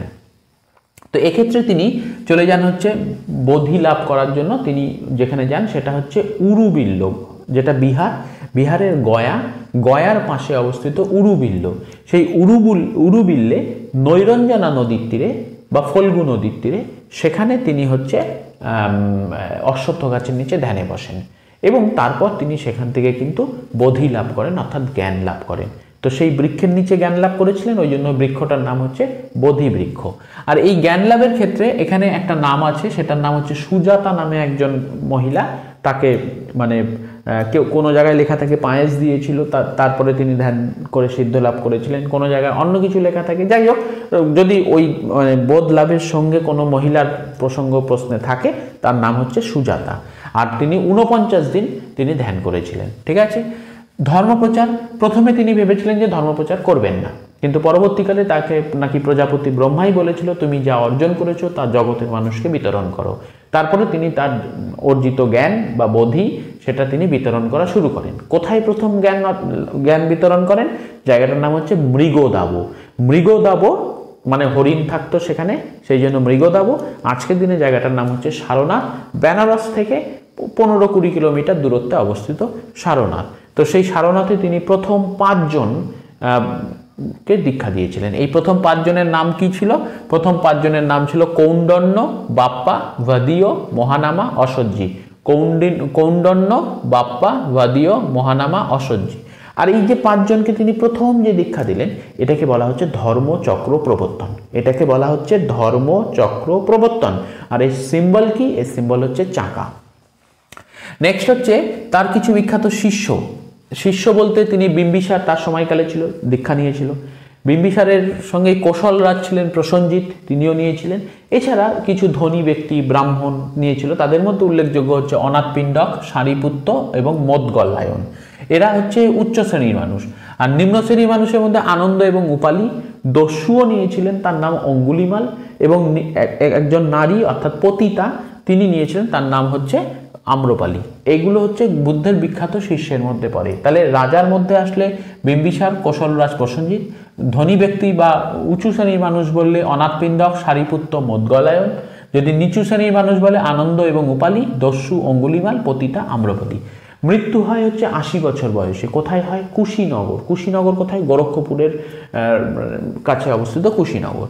তো সেখানে কত সালে মৃত্যু হয়? সেটা হচ্ছে 483 খ্রিস্টপূর্বাব্দে। আর একবার বলছি 483 খ্রিস্টপূর্বাব্দে।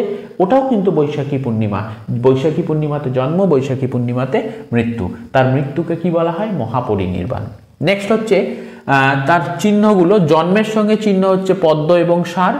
মহাবোধি যেটা অর্জন করে বোধিবৃক্ষ, মহাপরিনির্বাণ হচ্ছে স্তূপ, যে কোনো বুদ্ধিস্ট স্থানে গেলে দেখবে প্রচুর স্তূপ রয়েছে, এটা মৃত্যুর সিম্বল। গৃহত্যাগ হচ্ছে ঘোড়া, দীক্ষা হচ্ছে চাকা। নেক্সট হচ্ছে বৌদ্ধ বিহার। আমাদের বেশ কিছু উল্লেখযোগ্য বৌদ্ধ বিহার, সেটা কারা নির্মাণ করেছিলেন? প্রথম নালন্দা অবশ্যই প্রথম কুমারগুপ্ত, গুপ্ত বংশের রাজা। অদন্তপুরী হচ্ছে গোপাল, বিক্রমশিলা হচ্ছে ধর্মপাল বিক্রমশিলা বৌদ্ধ বিহার নির্মাণ করেছিলেন এবং ধর্মপালের উপাধিও ছিল বিক্রমশীল। সোমপুরী ধর্মপাল, জগদ্দল রামপাল, বল্লভী হচ্ছে ভট্টারক। বল্লভী গুজরাটে অবস্থিত, ভট্টারক এটা নির্মাণ করেছিলেন। সোমপুরী এবং জগদ্দল বাংলাদেশে অবস্থিত, ধর্মপাল আর জগদ্দলটা রামপাল নির্মাণ করেছিলেন। নালন্দা, অদন্তপুরী, বিক্রমশিলা এই তিনটাই বিহারে অবস্থিত। ঠিক আছে, নেক্সট হচ্ছে বৌদ্ধদের সঙ্গে ত্রিপিটক হচ্ছে পালি ভাষায় লেখা, বৌদ্ধদের প্রধান ধর্মগ্রন্থ ত্রিপিটক, সেটা পালি ভাষায় লেখা। এর তিনটে ভাগ: সুত্ত পিটক, বিনয় পিটক, অভিধর্ম পিটক। সুত্ত পিটক যেটা, সেটা বিভিন্ন মতবাদ বিষয়ে বুদ্ধের বক্তৃতা হচ্ছে সুত্ত পিটক। বিনয় পিটক হচ্ছে মঠে যে সন্ন্যাসী এবং সন্ন্যাসিনী থাকবে তাদের পালনীয় কর্তব্য। আর অভিধর্ম পিটক যেটা, সেটা হচ্ছে ফিলোসফি অর্থাৎ দর্শন। নেক্সট হচ্ছে বুদ্ধিস্ট কাউন্সিল। 4টে বুদ্ধিস্ট কাউন্সিল হয়েছিল। প্রথমেরটা হয়েছিল 483 খ্রিস্টপূর্বাব্দে, বুদ্ধের যে বছর মৃত্যু হয়েছে সেই বছরই। কোথায় হয়েছে? রাজগৃহে। আর কোন রাজা করেছিলেন? অজাতশত্রু, যার উপাধি ছিল কুনিক। আর এক্ষেত্রে তোমার সভাপতি ছিলেন মহাকাশ্যপ। আর এখানে আনন্দ সুত্ত পিটক রচনা করে আর উপালি হচ্ছে বিনয় পিটক রচনা করে। আনন্দ এবং উপালি দুজনই নিম্ন শ্রেণীর মানুষ ছিলেন, কিন্তু বুদ্ধের সংস্পর্শে তারা প্রচুর বুদ্ধের কাছ থেকে শিখেছিলেন এবং সেই শেখার জিনিস থেকেই তারা সুত্ত পিটক এবং বিনয় পিটক রচনা করেন। বিনয় পিটক হচ্ছে উপালি এবং আনন্দ হচ্ছে সুত্ত পিটক। দ্বিতীয় যে বৌদ্ধিস্ট কাউন্সিল হয়েছিল সেটা ঠিক 100 বছর পরে 383 খ্রিস্টপূর্বাব্দে, এটা বৈশালীতে হয়েছিল। এখানে কালাশোক বা কাকবর্ণ পৃষ্ঠপোষকতা করেছিল রাজা। আর এখানে যিনি তোমার হয়েছিল সভাপতি হচ্ছে তিস্য। আর এখানে অভিধর্ম পিটক রচনা হয়, ভুল বললাম, তোমার হচ্ছে কালাশোক করেছিল। আর এখানে সভাকামী ছিল হচ্ছে সভাপতি। আর এখানে বৌদ্ধদের দুটো ভাগ হয়েছিল, একটা স্থবিরবাদী, একটা মহাসাঙ্গিকা। এই দু ভাগে বুদ্ধরা ভাগ হয়। আমরা হিনজান মহাযান পড়বো, কিন্তু তাছাড়াও বৌদ্ধদের অনেক ভাগ আছে। মানে প্রথমে স্থবিরবাদী এবং মহাসাঙ্গিকা, তারপরে হিনজান মহাযান, তো চতুর্থ বৌদ্ধ সংগীতিতে ভাগ হয়।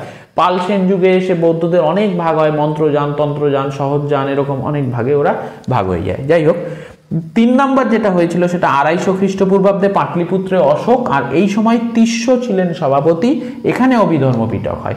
আর দ্বিতীয়টাতে স্থবিরবাদী মহাসঙ্গিকাকে ভাগ হয়, এখানে সভাকর্মী। দ্বিতীয়টাতে সভাপতি সভাকামী, তৃতীয়তে সভাপতি হচ্ছে তিস্য। আর চতুর্থ বৌদ্ধ সংগীতি যেটা হয়েছিল সেটা কুন্দন বনবিহার, সেটা কাশ্মীরে অবস্থিত। মতান্তরে জলন্ধর, রাজা ছিলেন কনিষ্ক। আর এখানে বসুমিত্র ছিলেন সভাপতি, আর ভাইস প্রেসিডেন্ট মানে সহসভাপতি ছিলেন হচ্ছে অশ্বঘোষ। নেক্সট আমরা চলে আসবো হচ্ছে তোমার চন্দ্রগুপ্ত মৌর্য, অর্থাৎ মৌর্য বংশ সম্পর্কে। চন্দ্রগুপ্ত মৌর্যের প্রধানমন্ত্রীর নাম কৌটিল্য বা চাণক্য বা বিষ্ণুগুপ্ত। উপাধি, চন্দ্রগুপ্ত মৌর্যের উপাধি ছিল স্যান্ড্রোকোটাস। তিনি গ্রিকদের পরাজিত করেছিলেন, সেলুকাসকে পরাজিত করেছিলেন। আর মৃত্যু হয়েছিল শ্রাবণ বেলগোলাতে। এটা অ্যাকচুয়ালি স্বেচ্ছা মৃত্যু। তিনি দিগম্বরদের সাথে চলে গিয়েছিলেন দক্ষিণ ভারত এবং সেখানে তিনি অনশন করে স্বেচ্ছা মৃত্যু করেন। তার সময়কালে গ্রিক যে দূত ভারতে এসেছিলেন তার নাম মেগাস্থেনিস, আর মেগাস্থেনিসের লেখা বিখ্যাত বইটার নাম হচ্ছে ইন্ডিকা। নেক্সট হচ্ছে অর্থশাস্ত্র। এই যে তোমার চাণক্য বা বিষ্ণুগুপ্ত বা কৌটিল্যের লেখা যে বই, সেটা অর্থশাস্ত্র। এই বইটা 1905 সালে আবিষ্কার করেছিলেন ডক্টর শ্যাম শাস্ত্রী। 1905 সালে অর্থশাস্ত্রকে খুঁজে পেয়েছিলেন ডক্টর শ্যাম শাস্ত্রী এবং তার 4 বছর পরে 1909 সালে তিনি সেই বইটাকে পুস্তক আকারে আবার ছাপিয়ে সেটাকে প্রকাশ করেন 1909 সালে। এই অর্থশাস্ত্রের বিষয়বস্তু কিন্তু অর্থনীতি না, রাজ্য শাসন প্রণালী। মাথায় রাখবে, অনেকবার পরীক্ষা কোশ্চেন এসছে অর্থশাস্ত্রের মূল বিষয়বস্তু কি, সেটা হচ্ছে রাজ্য শাসন প্রণালী। নেক্সট হচ্ছে বিন্দুসার, চন্দ্রগুপ্ত মৌর্যের পুত্র, পরবর্তী শাসক বিন্দুসার এবং অশোকের পিতা। উপাধি ছিল অমিত্রঘাট, এটা গ্রিকরা বলতো অ্যামিট্রোকোটাস। অমিত্রঘাট, এটাকে গ্রিকরা বলতো অ্যামিট্রোকোটাস। তিনি হচ্ছেন ওই আজীবিক ধর্ম পৃষ্ঠপোষকতা করেছিলেন, বরাবর গুহা দান করেছিলেন। নেক্সট হচ্ছে অশোক পূর্ব জীবনে তক্ষশিলা এবং উজ্জয়িন এই দুটো জায়গার দায়িত্বে ছিলেন অশোক, মানে রাজা হওয়ার আগে। আর অশোকের মন্ত্রী ছিল রাধাগুপ্ত। আর অশোকের নাম অশোক সেটা জানা যায় 4টে শিলালিপি থেকে, কিন্তু তার মধ্যে পরীক্ষার জন্য ইম্পর্টেন্ট শিলালিপি হচ্ছে মাস্কি শিলালিপি। আর অশোকের শিলালিপির পাঠোদ্ধার যিনি করেছিলেন তার নাম জেমস প্রিন্সেপ। অশোকের শিলালিপির পাঠোদ্ধার যিনি করেছিলেন তার নাম জেমস প্রিন্সেপ। সালটা 1837। অশোক সিংহাসনে বসে 273 খ্রিস্টপূর্বাব্দে, কিন্তু ঠিক তার 4 বছর পরে 269 খ্রিস্টপূর্বাব্দে তার রাজ্যাভিষেক হয়। আর রাজ্যাভিষেকের অষ্টম বর্ষে মানে 260 অথবা 261 খ্রিস্টপূর্বাব্দে তিনি কলিঙ্গ যুদ্ধ করেন। এবার কলিঙ্গটা কোনটা? কলিঙ্গ ছিল হচ্ছে সুবর্ণরেখা নদী, আমাদের বাংলা এবং উড়িষ্যার সীমারেখায় সুবর্ণরেখা নদী থেকে শুরু করে তার নিচে গোদাবরী নদী পর্যন্ত যে এলাকাটা, এটা হচ্ছে কলিঙ্গ। এবার কলিঙ্গ জয় তিনি কেন করেছিলেন? তার একটা কারণ হচ্ছে যে মৌর্য সাম্রাজ্য কলিঙ্গ বাদ দিলে তার এদিকে কিন্তু মহীশূর দখল করেছিলেন হচ্ছে বিন্দুসার। অতএব দক্ষিণ ভারতে যাওয়ার জলপথ দিয়েই হোক বা স্থলপথ দিয়েই হোক মাঝখানে পড়ে যাচ্ছে কলিঙ্গ। এবং কলিঙ্গ কি করেছিল? চোল এবং পাণ্ড্যদের সঙ্গে মিলে একটা শক্তি জোট গঠন করার চেষ্টা করছিল। তো অশোক দেখেছে যে একে যদি হারিয়ে দেওয়া যায় তাহলে আমার আর দক্ষিণ ভারতের কোনো বাধা থাকবে না, আমার এগেস্টে কোনো শক্তিশালী প্রতিপক্ষও থাকবে না। তো সেই জন্য অশোক কলিঙ্গ যুদ্ধ করেছিল এবং কলিঙ্গকে পরাজিত করেছিলেন। আর এই কলিঙ্গ যুদ্ধ যে অশোক করেছিলেন এই ঘটনাটা আমরা কোথা থেকে জানতে পারি, তাই না? এটা হচ্ছে অশোকের যে ত্রয়োদশ মানে 13 রক এডিক্ট, সেখান থেকে আমরা জানতে পারি যে অশোক কলিঙ্গ যুদ্ধ করেছিলেন। আর এখানে আরেকটা জিনিস মনে রাখবে, অশোক কিন্তু তার ভারতের বাইরে দূত পাঠিয়েছিলেন বিভিন্ন দেশে। তো এটাও আমরা 13তম রক এডিক্ট বা 13 রক এডিক্ট থেকেই আমরা জানতে পারি। তো অশোকের যে মানে শিলালিপি এগুলোর একটা ভাগ রয়েছে, মানে এগুলো বড় বড় যে শিলালিপি রয়েছে 33টা কি 34টা বড় শিলালিপি রয়েছে। এটাকে minor, major rock addict, minor, major, pillar addict এইভাবে ভাগ করা হয়। তো আমরা এগুলো রক এডিক্ট মানে বড় পাথরের ওপরে তিনি লিখেছিলেন সেটাকে। তো 13তম রক এডিক্ট যেটা, সেখান থেকে আমরা জানতে পারি যে সিরিয়াতে তিনি যে রাজা ছিলেন অ্যান্টিওকাস থিওস তার কাছে দূত পাঠিয়েছিলেন। ম্যাসিডনের রাজা অ্যান্টিগোনাস গনেটাস তার কাছেও পাঠিয়েছিলেন। এপিরাসের রাজা আলেকজান্ডার, এই রাজা এপিরাসের রাজা আলেকজান্ডার, কিন্তু আমরা যে আলেকজান্ডার পড়েছি ভারতে 19 মাস ছিল, হিরাসপিসের যুদ্ধ করেছিল, তিনি কিন্তু ম্যাসিডনের রাজা ছিলেন। এবং অশোক যে সময় ম্যাসিডনে পাঠায় সেই সময় ম্যাসিডনের রাজা ছিলেন হচ্ছে অ্যান্টিগোনাস গনেটাস। অতএব আমরা এপিরাসের যে রাজা আলেকজান্ডার পাচ্ছি সেই আলেকজান্ডার কিন্তু আলাদা। মিশরের টলেমি ফিলাডেলফাস এবং সাইরিনের রাজা মেগাস এদের কাছে তিনি দূত পাঠিয়েছিলেন। এছাড়াও সিংহলের রাজার কাছেও দূত পাঠিয়েছিলেন। তবে সিংহলের ক্ষেত্রে খুব ইম্পর্টেন্ট, সেখানে তিনি তার পুত্র এবং কন্যা, পুত্র মহেন্দ্র, কন্যা সংঘমিত্রা তাকে পাঠিয়েছিলেন সিংহলের রাজার কাছে। আর ব্রহ্মদেশে তিনি সোন এবং উত্তর নামে দুইজনকে মায়ানমার বা ব্রহ্মদেশে পাঠিয়েছিলেন দূত হিসাবে। আচ্ছা, নেক্সট হচ্ছে অশোকের যে পিলার এডিক্টগুলো রয়েছে তার মধ্যে দুটো পিলার এডিক্ট খুব ইম্পর্টেন্ট। একটার নাম হচ্ছে তোপরা, একটার নাম হচ্ছে মিরাট। এই দুটো পিলার এডিক্ট তোমার ফিরোজ শাহ তুগলক মানে মোহাম্মদ বিন তুগলকের পরবর্তী শাসক, তিনি ওখান থেকে তুলে নিয়ে দিল্লিতে নিয়ে আসেন। নেক্সট আমরা করবো হচ্ছে অশোকের মৃত্যু হচ্ছে 232 বিসি এবং 232 বিসি মানে বিফোর ক্রাইস্ট বা খ্রিস্টপূর্বাব্দ, এবং এটা তক্ষশিলাতে। আর এই বংশের শেষ রাজা হচ্ছে বৃহদ্রথ। তাহলে মৌর্য বংশের শেষ রাজাকে বৃহদ্রথ। এবার মৌর্যদের সময়কালে যে ওদের টোটাল সাম্রাজ্যটা সেটা না 4টা প্রদেশে ভাগ করা ছিল। এই 4টা যে প্রদেশ ছিল, উত্তরের যে অংশ সেটাকে বলা হতো উত্তরাপথ, এর রাজধানী ছিল হচ্ছে তোমার তক্ষশিলা। দক্ষিণে যেটা সেটা দক্ষিণাপথ, এর রাজধানী হচ্ছে সুবর্ণগিরি। আর পশ্চিমে যেটা ছিল সেটা হচ্ছে তোমার অবন্তিপথ, অবন্তিপথের রাজধানী ছিল হচ্ছে উজ্জয়িনী। আর পূর্বের যেটা এটাকে প্রাচ্য দেশ বলা হতো, এর রাজধানী তোষালি ছিল। অশোক কলিঙ্গকে অ্যাড করেছিলেন, ঠিক আছে, প্রদেশের মধ্যে। নেক্সট হচ্ছে এই বৃহদ্রথ যে শেষ রাজা ছিলেন এই বংশের, এই বৃহদ্রথের প্রধানমন্ত্রী ছিল এবং বৃহদ্রথকে পরাজিত করে সিংহাসনে বসেছিলেন পুষ্যমিত্র শুঙ্গ, যিনি শুঙ্গ বংশের প্রতিষ্ঠা করেন। পুষ্যমিত্র শুঙ্গের পরবর্তীকালে রাজা হয়েছিলেন অগ্নিমিত্র। আর এই বংশের শেষ রাজা ছিলেন হচ্ছে দেবভূতি। অগ্নিমিত্রের উপরে ইম্পর্টেন্ট যেটা সেটা হচ্ছে যে মালবিকাগ্নিমিত্রম, কালিদাসের লেখা যে বইটা, সেখানে মালবিকাগ্নিমিত্রমে কিন্তু অগ্নিমিত্র প্রসঙ্গ রয়েছে।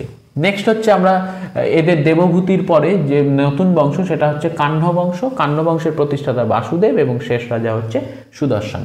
তারপরে চলে আসবে হচ্ছে ইন্দো গ্রিক বা ইন্দো গ্রিকদের সম্পর্কে আমাদের অত দরকার নেই, একটা কোশ্চেন শুধু ইন্দো গ্রিকদের উপর আমরা পড়বো, সেটা হচ্ছে বিখ্যাত ইন্দো গ্রিক রাজার নাম হচ্ছে মিনান্দার, রাজধানী ছিল সাকল বা শিয়ালকোট। তিনি বৌদ্ধ ধর্ম গ্রহণ করেছিলেন বৌদ্ধ ভিক্ষু নাগসেনের কাছ থেকে, এবং এই ধর্ম গ্রহণের সময় তিনি নাগসেনকে অনেক প্রশ্ন জিজ্ঞেস করেছিলেন বৌদ্ধ ধর্ম নিয়ে, আর নাগসেন তাকে তার প্রশ্নের উত্তর দিয়েছিলেন।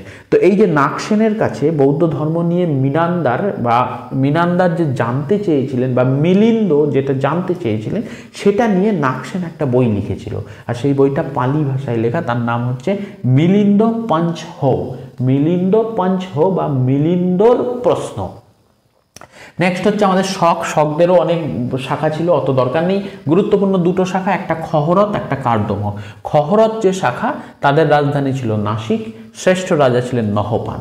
আর কার্দমক যে শাখা, তাদের রাজধানী ছিল উজ্জয়িন এবং শ্রেষ্ঠ রাজা হচ্ছে রুদ্রদামন। আর রুদ্রদামন থেকে যে প্রশ্নটা পরীক্ষায় আসে সেটা হচ্ছে তার শিলালিপি, রুদ্রদামনের শিলালিপি হচ্ছে জুনাগড় শিলালিপি, ঠিক আছে? জুনাগড় হচ্ছে গুজরাটে অবস্থিত। নেক্সট হচ্ছে কুষাণ। কুষাণরা কাদের শাখা ছিল? ইউচিদের শাখা ছিল। প্রথম কুষাণ সম্রাটকে কুজুল কথফিসেস প্রথম, তিনি বৌদ্ধ ধর্মেও গ্রহণ করেছিলেন। পরবর্তী রাজা ছিলেন বিম কথফিসেস, তিনি শৈব ছিলেন এবং বিম কথফিসেস স্বর্ণ মুদ্রা চালু করেছিল। তোমরা যদি কেউ ইন্ডিয়ান মিউজিয়াম পার্ক স্ট্রিটে যেটা রয়েছে কলকাতায়, সেখানে যদি গিয়ে থাকো, তো ওখানে যেটা আর কি তোমাদের কয়েনের যে রুমটা রয়েছে, সেখানে কিন্তু তোমরা এই কুজুল কথফিসেসের গোল্ড কয়েনের ছবি দেখতে পাবে। তো যাই হোক, বিম কথফিসেসের গোল্ড কয়েনের ছবি দেখতে পাবে। তো বিম কথফিসেস শৈব ছিলেন এবং প্রচুর স্বর্ণ মুদ্রা তিনি চালু করেছিলেন।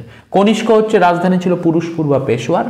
আর কনিষ্ক হচ্ছে মৃত্যু হয়েছিল চীনের রাজা হো তি তার সেনাপতি প্যান চাওয়ের সাথে যুদ্ধের সময় কনিষ্কের মৃত্যু হয়। কনিষ্কের যে বিখ্যাত যেটা ছিল সেটা হচ্ছে গান্ধার শিল্প, গ্রিক রোমান এবং ভারতীয় শিল্পের মিশ্রণ, মূলত বৌদ্ধ, মানে গৌতম বুদ্ধের মূর্তি। তো এর বিশেষত্ব ছিল কি, শিল্পীর যে হাত সেটা গ্রিক এবং রোমান, কিন্তু হৃদয় ছিল হচ্ছে ভারতীয়। তো এখানে যে বৌদ্ধকে সাজানো হয়েছে পুরো মাসেলম্যান, ঋত্বিক রোশনের মতো মাসেল গৌতম বুদ্ধের, কিন্তু ওর চোখ এবং মুখের মধ্যে একটা সুন্দর শান্ত নিরীহ একটা স্বভাব, মানে একটা ছবি ফুটে ওঠে। তো এটাই গান্ধার শিল্পের স্পেশালিটি। তো যাই হোক, তো আমরা কনিষ্কের সময়কালে এই গান্ধার শিল্প বিখ্যাত হয়েছিল। নেক্সট আমরা পাবো সাতবাহন। সাতবাহনদের ক্ষেত্রে প্রতিষ্ঠাতা হচ্ছে শিমুখ, আর রাজধানী হচ্ছে প্রতিষ্ঠান বা পৈঠান। সাতবাহনদের যে বিখ্যাত রাজা প্রথম সাতকর্ণী, এখান থেকে একটাই কোশ্চেন পরীক্ষায় আসে যে প্রথম সাতকর্ণীর যে শিলালিপিটার নাম হচ্ছে নানাঘাট শিলালিপি এবং এটা রচনা করেছে হচ্ছে রানী নয়নিকা। মাথায় রাখবে, সাতবাহনরা মাতৃতান্ত্রিক ছিল, মায়ের নামেই সব হতো আর কি বিশেষ করে, আর এদেরকে বলা হতো অন্ধ্রভিত্ত, এদের বলা হয় অন্ধ্রভিত্ত। তো পরীক্ষা যদি কোশ্চেন আসে কারা অন্ধ্রভিত্ত নামে পরিচিত, উত্তর হবে সাতবাহনরা। তো প্রথম সাতকর্ণী নানাঘাট শিলালিপি, এটা রচনা করেছেন রানী নয়নিকা। আর হচ্ছে গৌতমীপুত্র সাতকর্ণী, এই হচ্ছে সাতবাহনদের সর্বশ্রেষ্ঠ রাজা ছিলেন গৌতমীপুত্র সাতকর্ণী। এই গৌতমীপুত্র সাতকর্ণীর যে শিলালিপি সেটা হচ্ছে নাসিক প্রশস্তি। দেখো, শিলালিপির সঙ্গে প্রশস্তির যে পার্থক্য, প্রশস্তিতে না বাড়িয়ে বলা হয়, ইওলজি, এটার ইংলিশ হচ্ছে ইওলজি। তো এখানে আর শিলালিপির ইংলিশ হচ্ছে ইনস্ক্রিপশন। তো ইওলজি মানে প্রশস্তিতে কি হয়, ওই রাজা সম্পর্কে বাড়িয়ে লেখা হয়। তো এখানে যে নাসিক প্রশস্তি, এটা হচ্ছে গৌতমী বলশ্রী, গৌতমীপুত্র সাতকর্ণী, তারই মা গৌতমী বলশ্রীর লেখা হচ্ছে নাসিক প্রশস্তি, আর এখানে রাজা হচ্ছে গৌতমীপুত্র সাতকর্ণী। এটা কনফিউজড হবে না। প্রথম সাতকর্ণীর ওপরে শিলালিপি হচ্ছে নানাঘাট, লিখেছে রানী নয়নিকা, আর গৌতমীপুত্র সাতকর্ণীর ওপরে নাসিক প্রশস্তি লিখেছে গৌতমী বলশ্রী। আর গৌতমীপুত্র সাতকর্ণী ছিল সাতবাহনদের সর্বশ্রেষ্ঠ রাজা, উপাধি ছিল শক, যবন, পল্লব, নিষুদিন। মানে শক, যবন মানে গ্রিক এবং পল্লব ওটাও বিদেশি ছিল, ওদের এই তিনকেই তিনি পরাজিত করেছিলেন, তাই উপাধি নিয়েছিলেন শক, যবন, পল্লব, নিষুদিন। আর এই বংশের আরেকজন রাজা, তার নাম হচ্ছে হলা বা হলো, তার লেখা একটা বই পরীক্ষায় আসে, সেটা হচ্ছে গাঁথা সপ্তশতী কার লেখা। এই গাঁথা সপ্তশতী হচ্ছে সাতবাহনদের রাজা হলো হলা তার লেখা, আর এটা হচ্ছে তোমার মারাঠি প্রাকৃত ভাষায় লেখা, মানে সাতবাহনদের সরকারি ভাষাই ছিল প্রাকৃত। নেক্সট হচ্ছে তোমার গুপ্তযুগ। গুপ্তযুগের প্রতিষ্ঠাতা হচ্ছে শ্রীগুপ্ত, আর প্রথম গুরুত্বপূর্ণ রাজা প্রথম চন্দ্রগুপ্ত 320 খ্রিস্টাব্দে তিনি, খ্রিস্টপূর্বাব্দ নয় খ্রিস্টাব্দ, 320 খ্রিস্টাব্দে তিনি সিংহাসনে বসেন। আর এই জন্যই তিনি এই সালটাকে স্মরণীয় করে রাখার জন্য গুপ্তাব্দের সূচনা করেন। নেক্সট হচ্ছে এই বংশের অন্য রাজা হচ্ছে তোমার সমুদ্রগুপ্ত, যাকে ভারতের নেপোলিয়ান বলা হয়। তার আরেকটা উপাধি হচ্ছে লিচ্ছবি দৌহিত্র, কারণ তার মা লিচ্ছবিদের কন্যা ছিল। তারপরে আরেকটা উপাধি হচ্ছে কবিরাজ। আর এই সমুদ্রগুপ্তেরই একটা প্রশস্তি, সেটা হচ্ছে এলাহাবাদ প্রশস্তি। এটা সমুদ্রগুপ্তের মন্ত্রী সভাকবি হরিসেন রচনা করেছিলেন এলাহাবাদ প্রশস্তি। আর একটা কোশ্চেন পরীক্ষায় দেয় যে কোন রাজাকে বিনা বাদনরত মুদ্রায় পাওয়া গেছে, সেটাও কিন্তু সমুদ্রগুপ্ত হবে। ওর একটা মুদ্রা পাওয়া গেছে যেখানে ও বিনা বাজাচ্ছিল। তো যাই হোক, আমাদের তাহলে সমুদ্রগুপ্ত হচ্ছে ভারতের নেপোলিয়ান, তারপরে হচ্ছে কবিরাজ লিচ্ছবি দৌহিত্র, আর বিনা বাদনরত মুদ্রা পাওয়া গেছে এলাহাবাদ প্রশস্তি হরিসেন সমুদ্রগুপ্তের ওপরে লেখা। নেক্সট হচ্ছে দ্বিতীয় চন্দ্রগুপ্ত। দ্বিতীয় চন্দ্রগুপ্তের উপাধি ছিল শকারি এবং বিক্রমাদিত্য। শকারি কেন? শকদের পরাজিত করেছিল।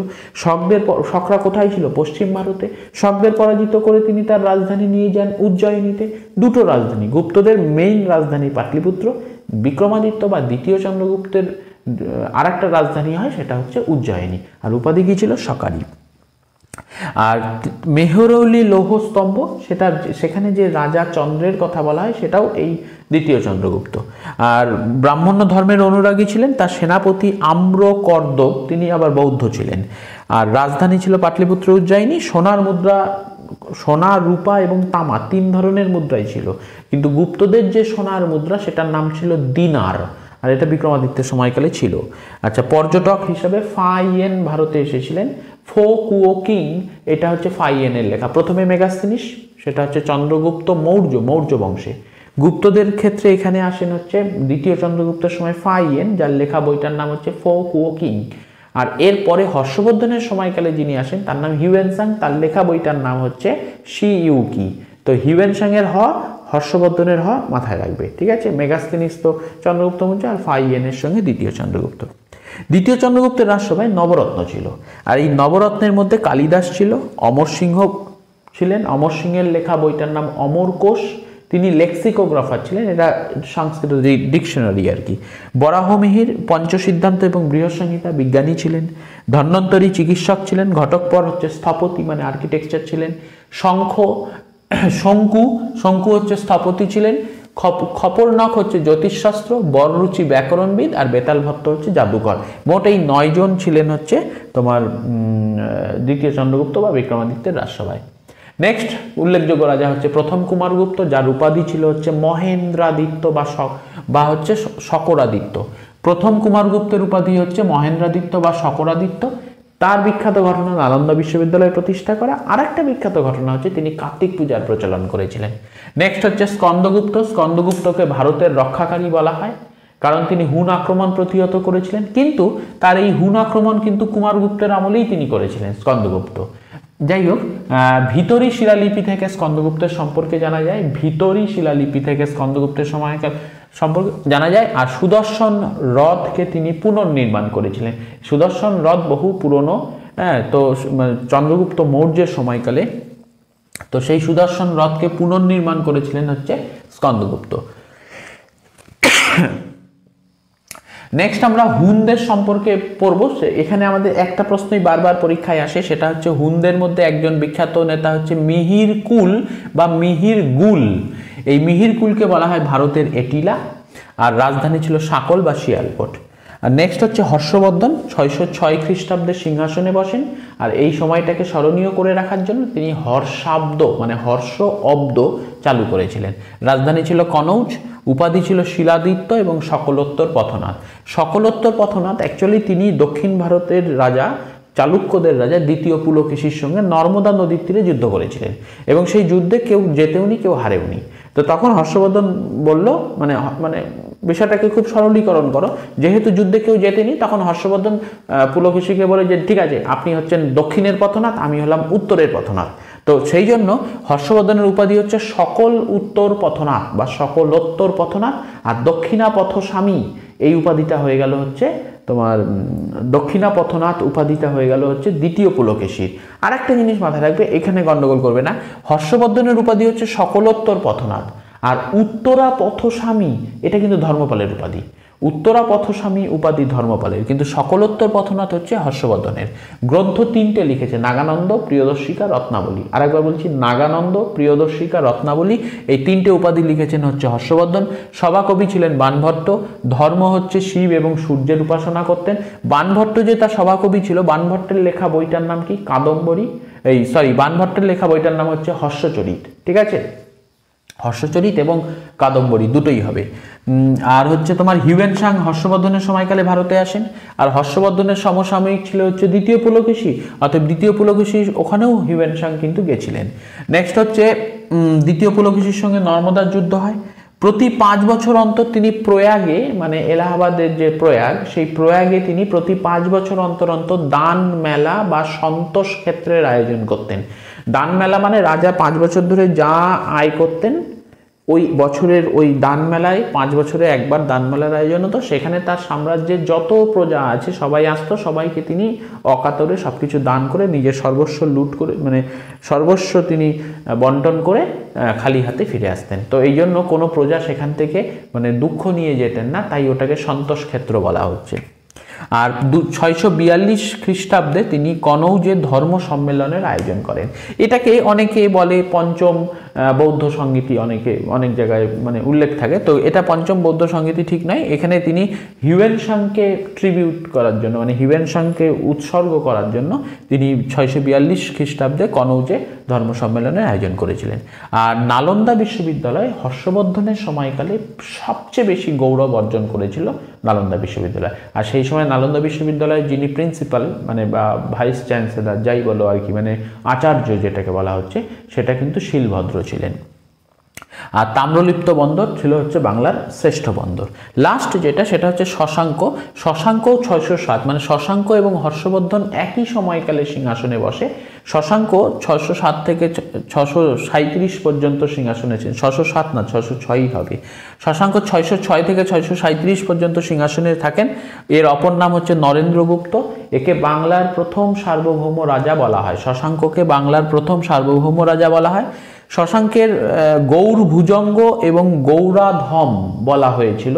অ্যাকচুয়ালি এটা বাণভট্ট, হর্ষবর্ধনের যিনি সভাকবি ছিলেন, তিনি বলেছেন যে শশাঙ্ক হচ্ছে গৌর ভুজঙ্গ, মানে গৌরের সাপ, অথবা গৌরাধম মানে গৌরের যে সংস্কৃতি তার অধম হচ্ছে শশাঙ্ক। কেন বলেছিলেন? কারণ শশাঙ্কের সঙ্গে হর্ষবর্ধনের সম্পর্ক ভালো ছিল না, যুদ্ধ হয়েছিল। তো সেই কারণে শশাঙ্ককে ওই কথাগুলো বলেছিল, গৌরাধম বা গৌর ভুজঙ্গ। আর শশাঙ্কের রাজধানী ছিল কর্ণসুবর্ণ এবং শিলালিপি হচ্ছে গঞ্জাম শিলালিপি। গঞ্জাম হচ্ছে উড়িষ্যাতে অবস্থিত। তো এই হচ্ছে তোমাদের অ্যানশিয়েন্টের গুরুত্বপূর্ণ প্রশ্ন। তোমরা এই ভিডিওটা বারবার শুনবে, স্পিড বাড়িয়ে শুনবে, যখন পড়তে ইচ্ছা করছে না তখন শুনবে। এটা কিন্তু তোমাদের রিভিশনের জন্য খুব পারফেক্ট, খুব ভালো ভিডিও। ভালো লাগলে অবশ্যই লাইক, কমেন্ট, সাবস্ক্রাইব এবং বন্ধুদের সাথে কিন্তু শেয়ার করবে। টাটা।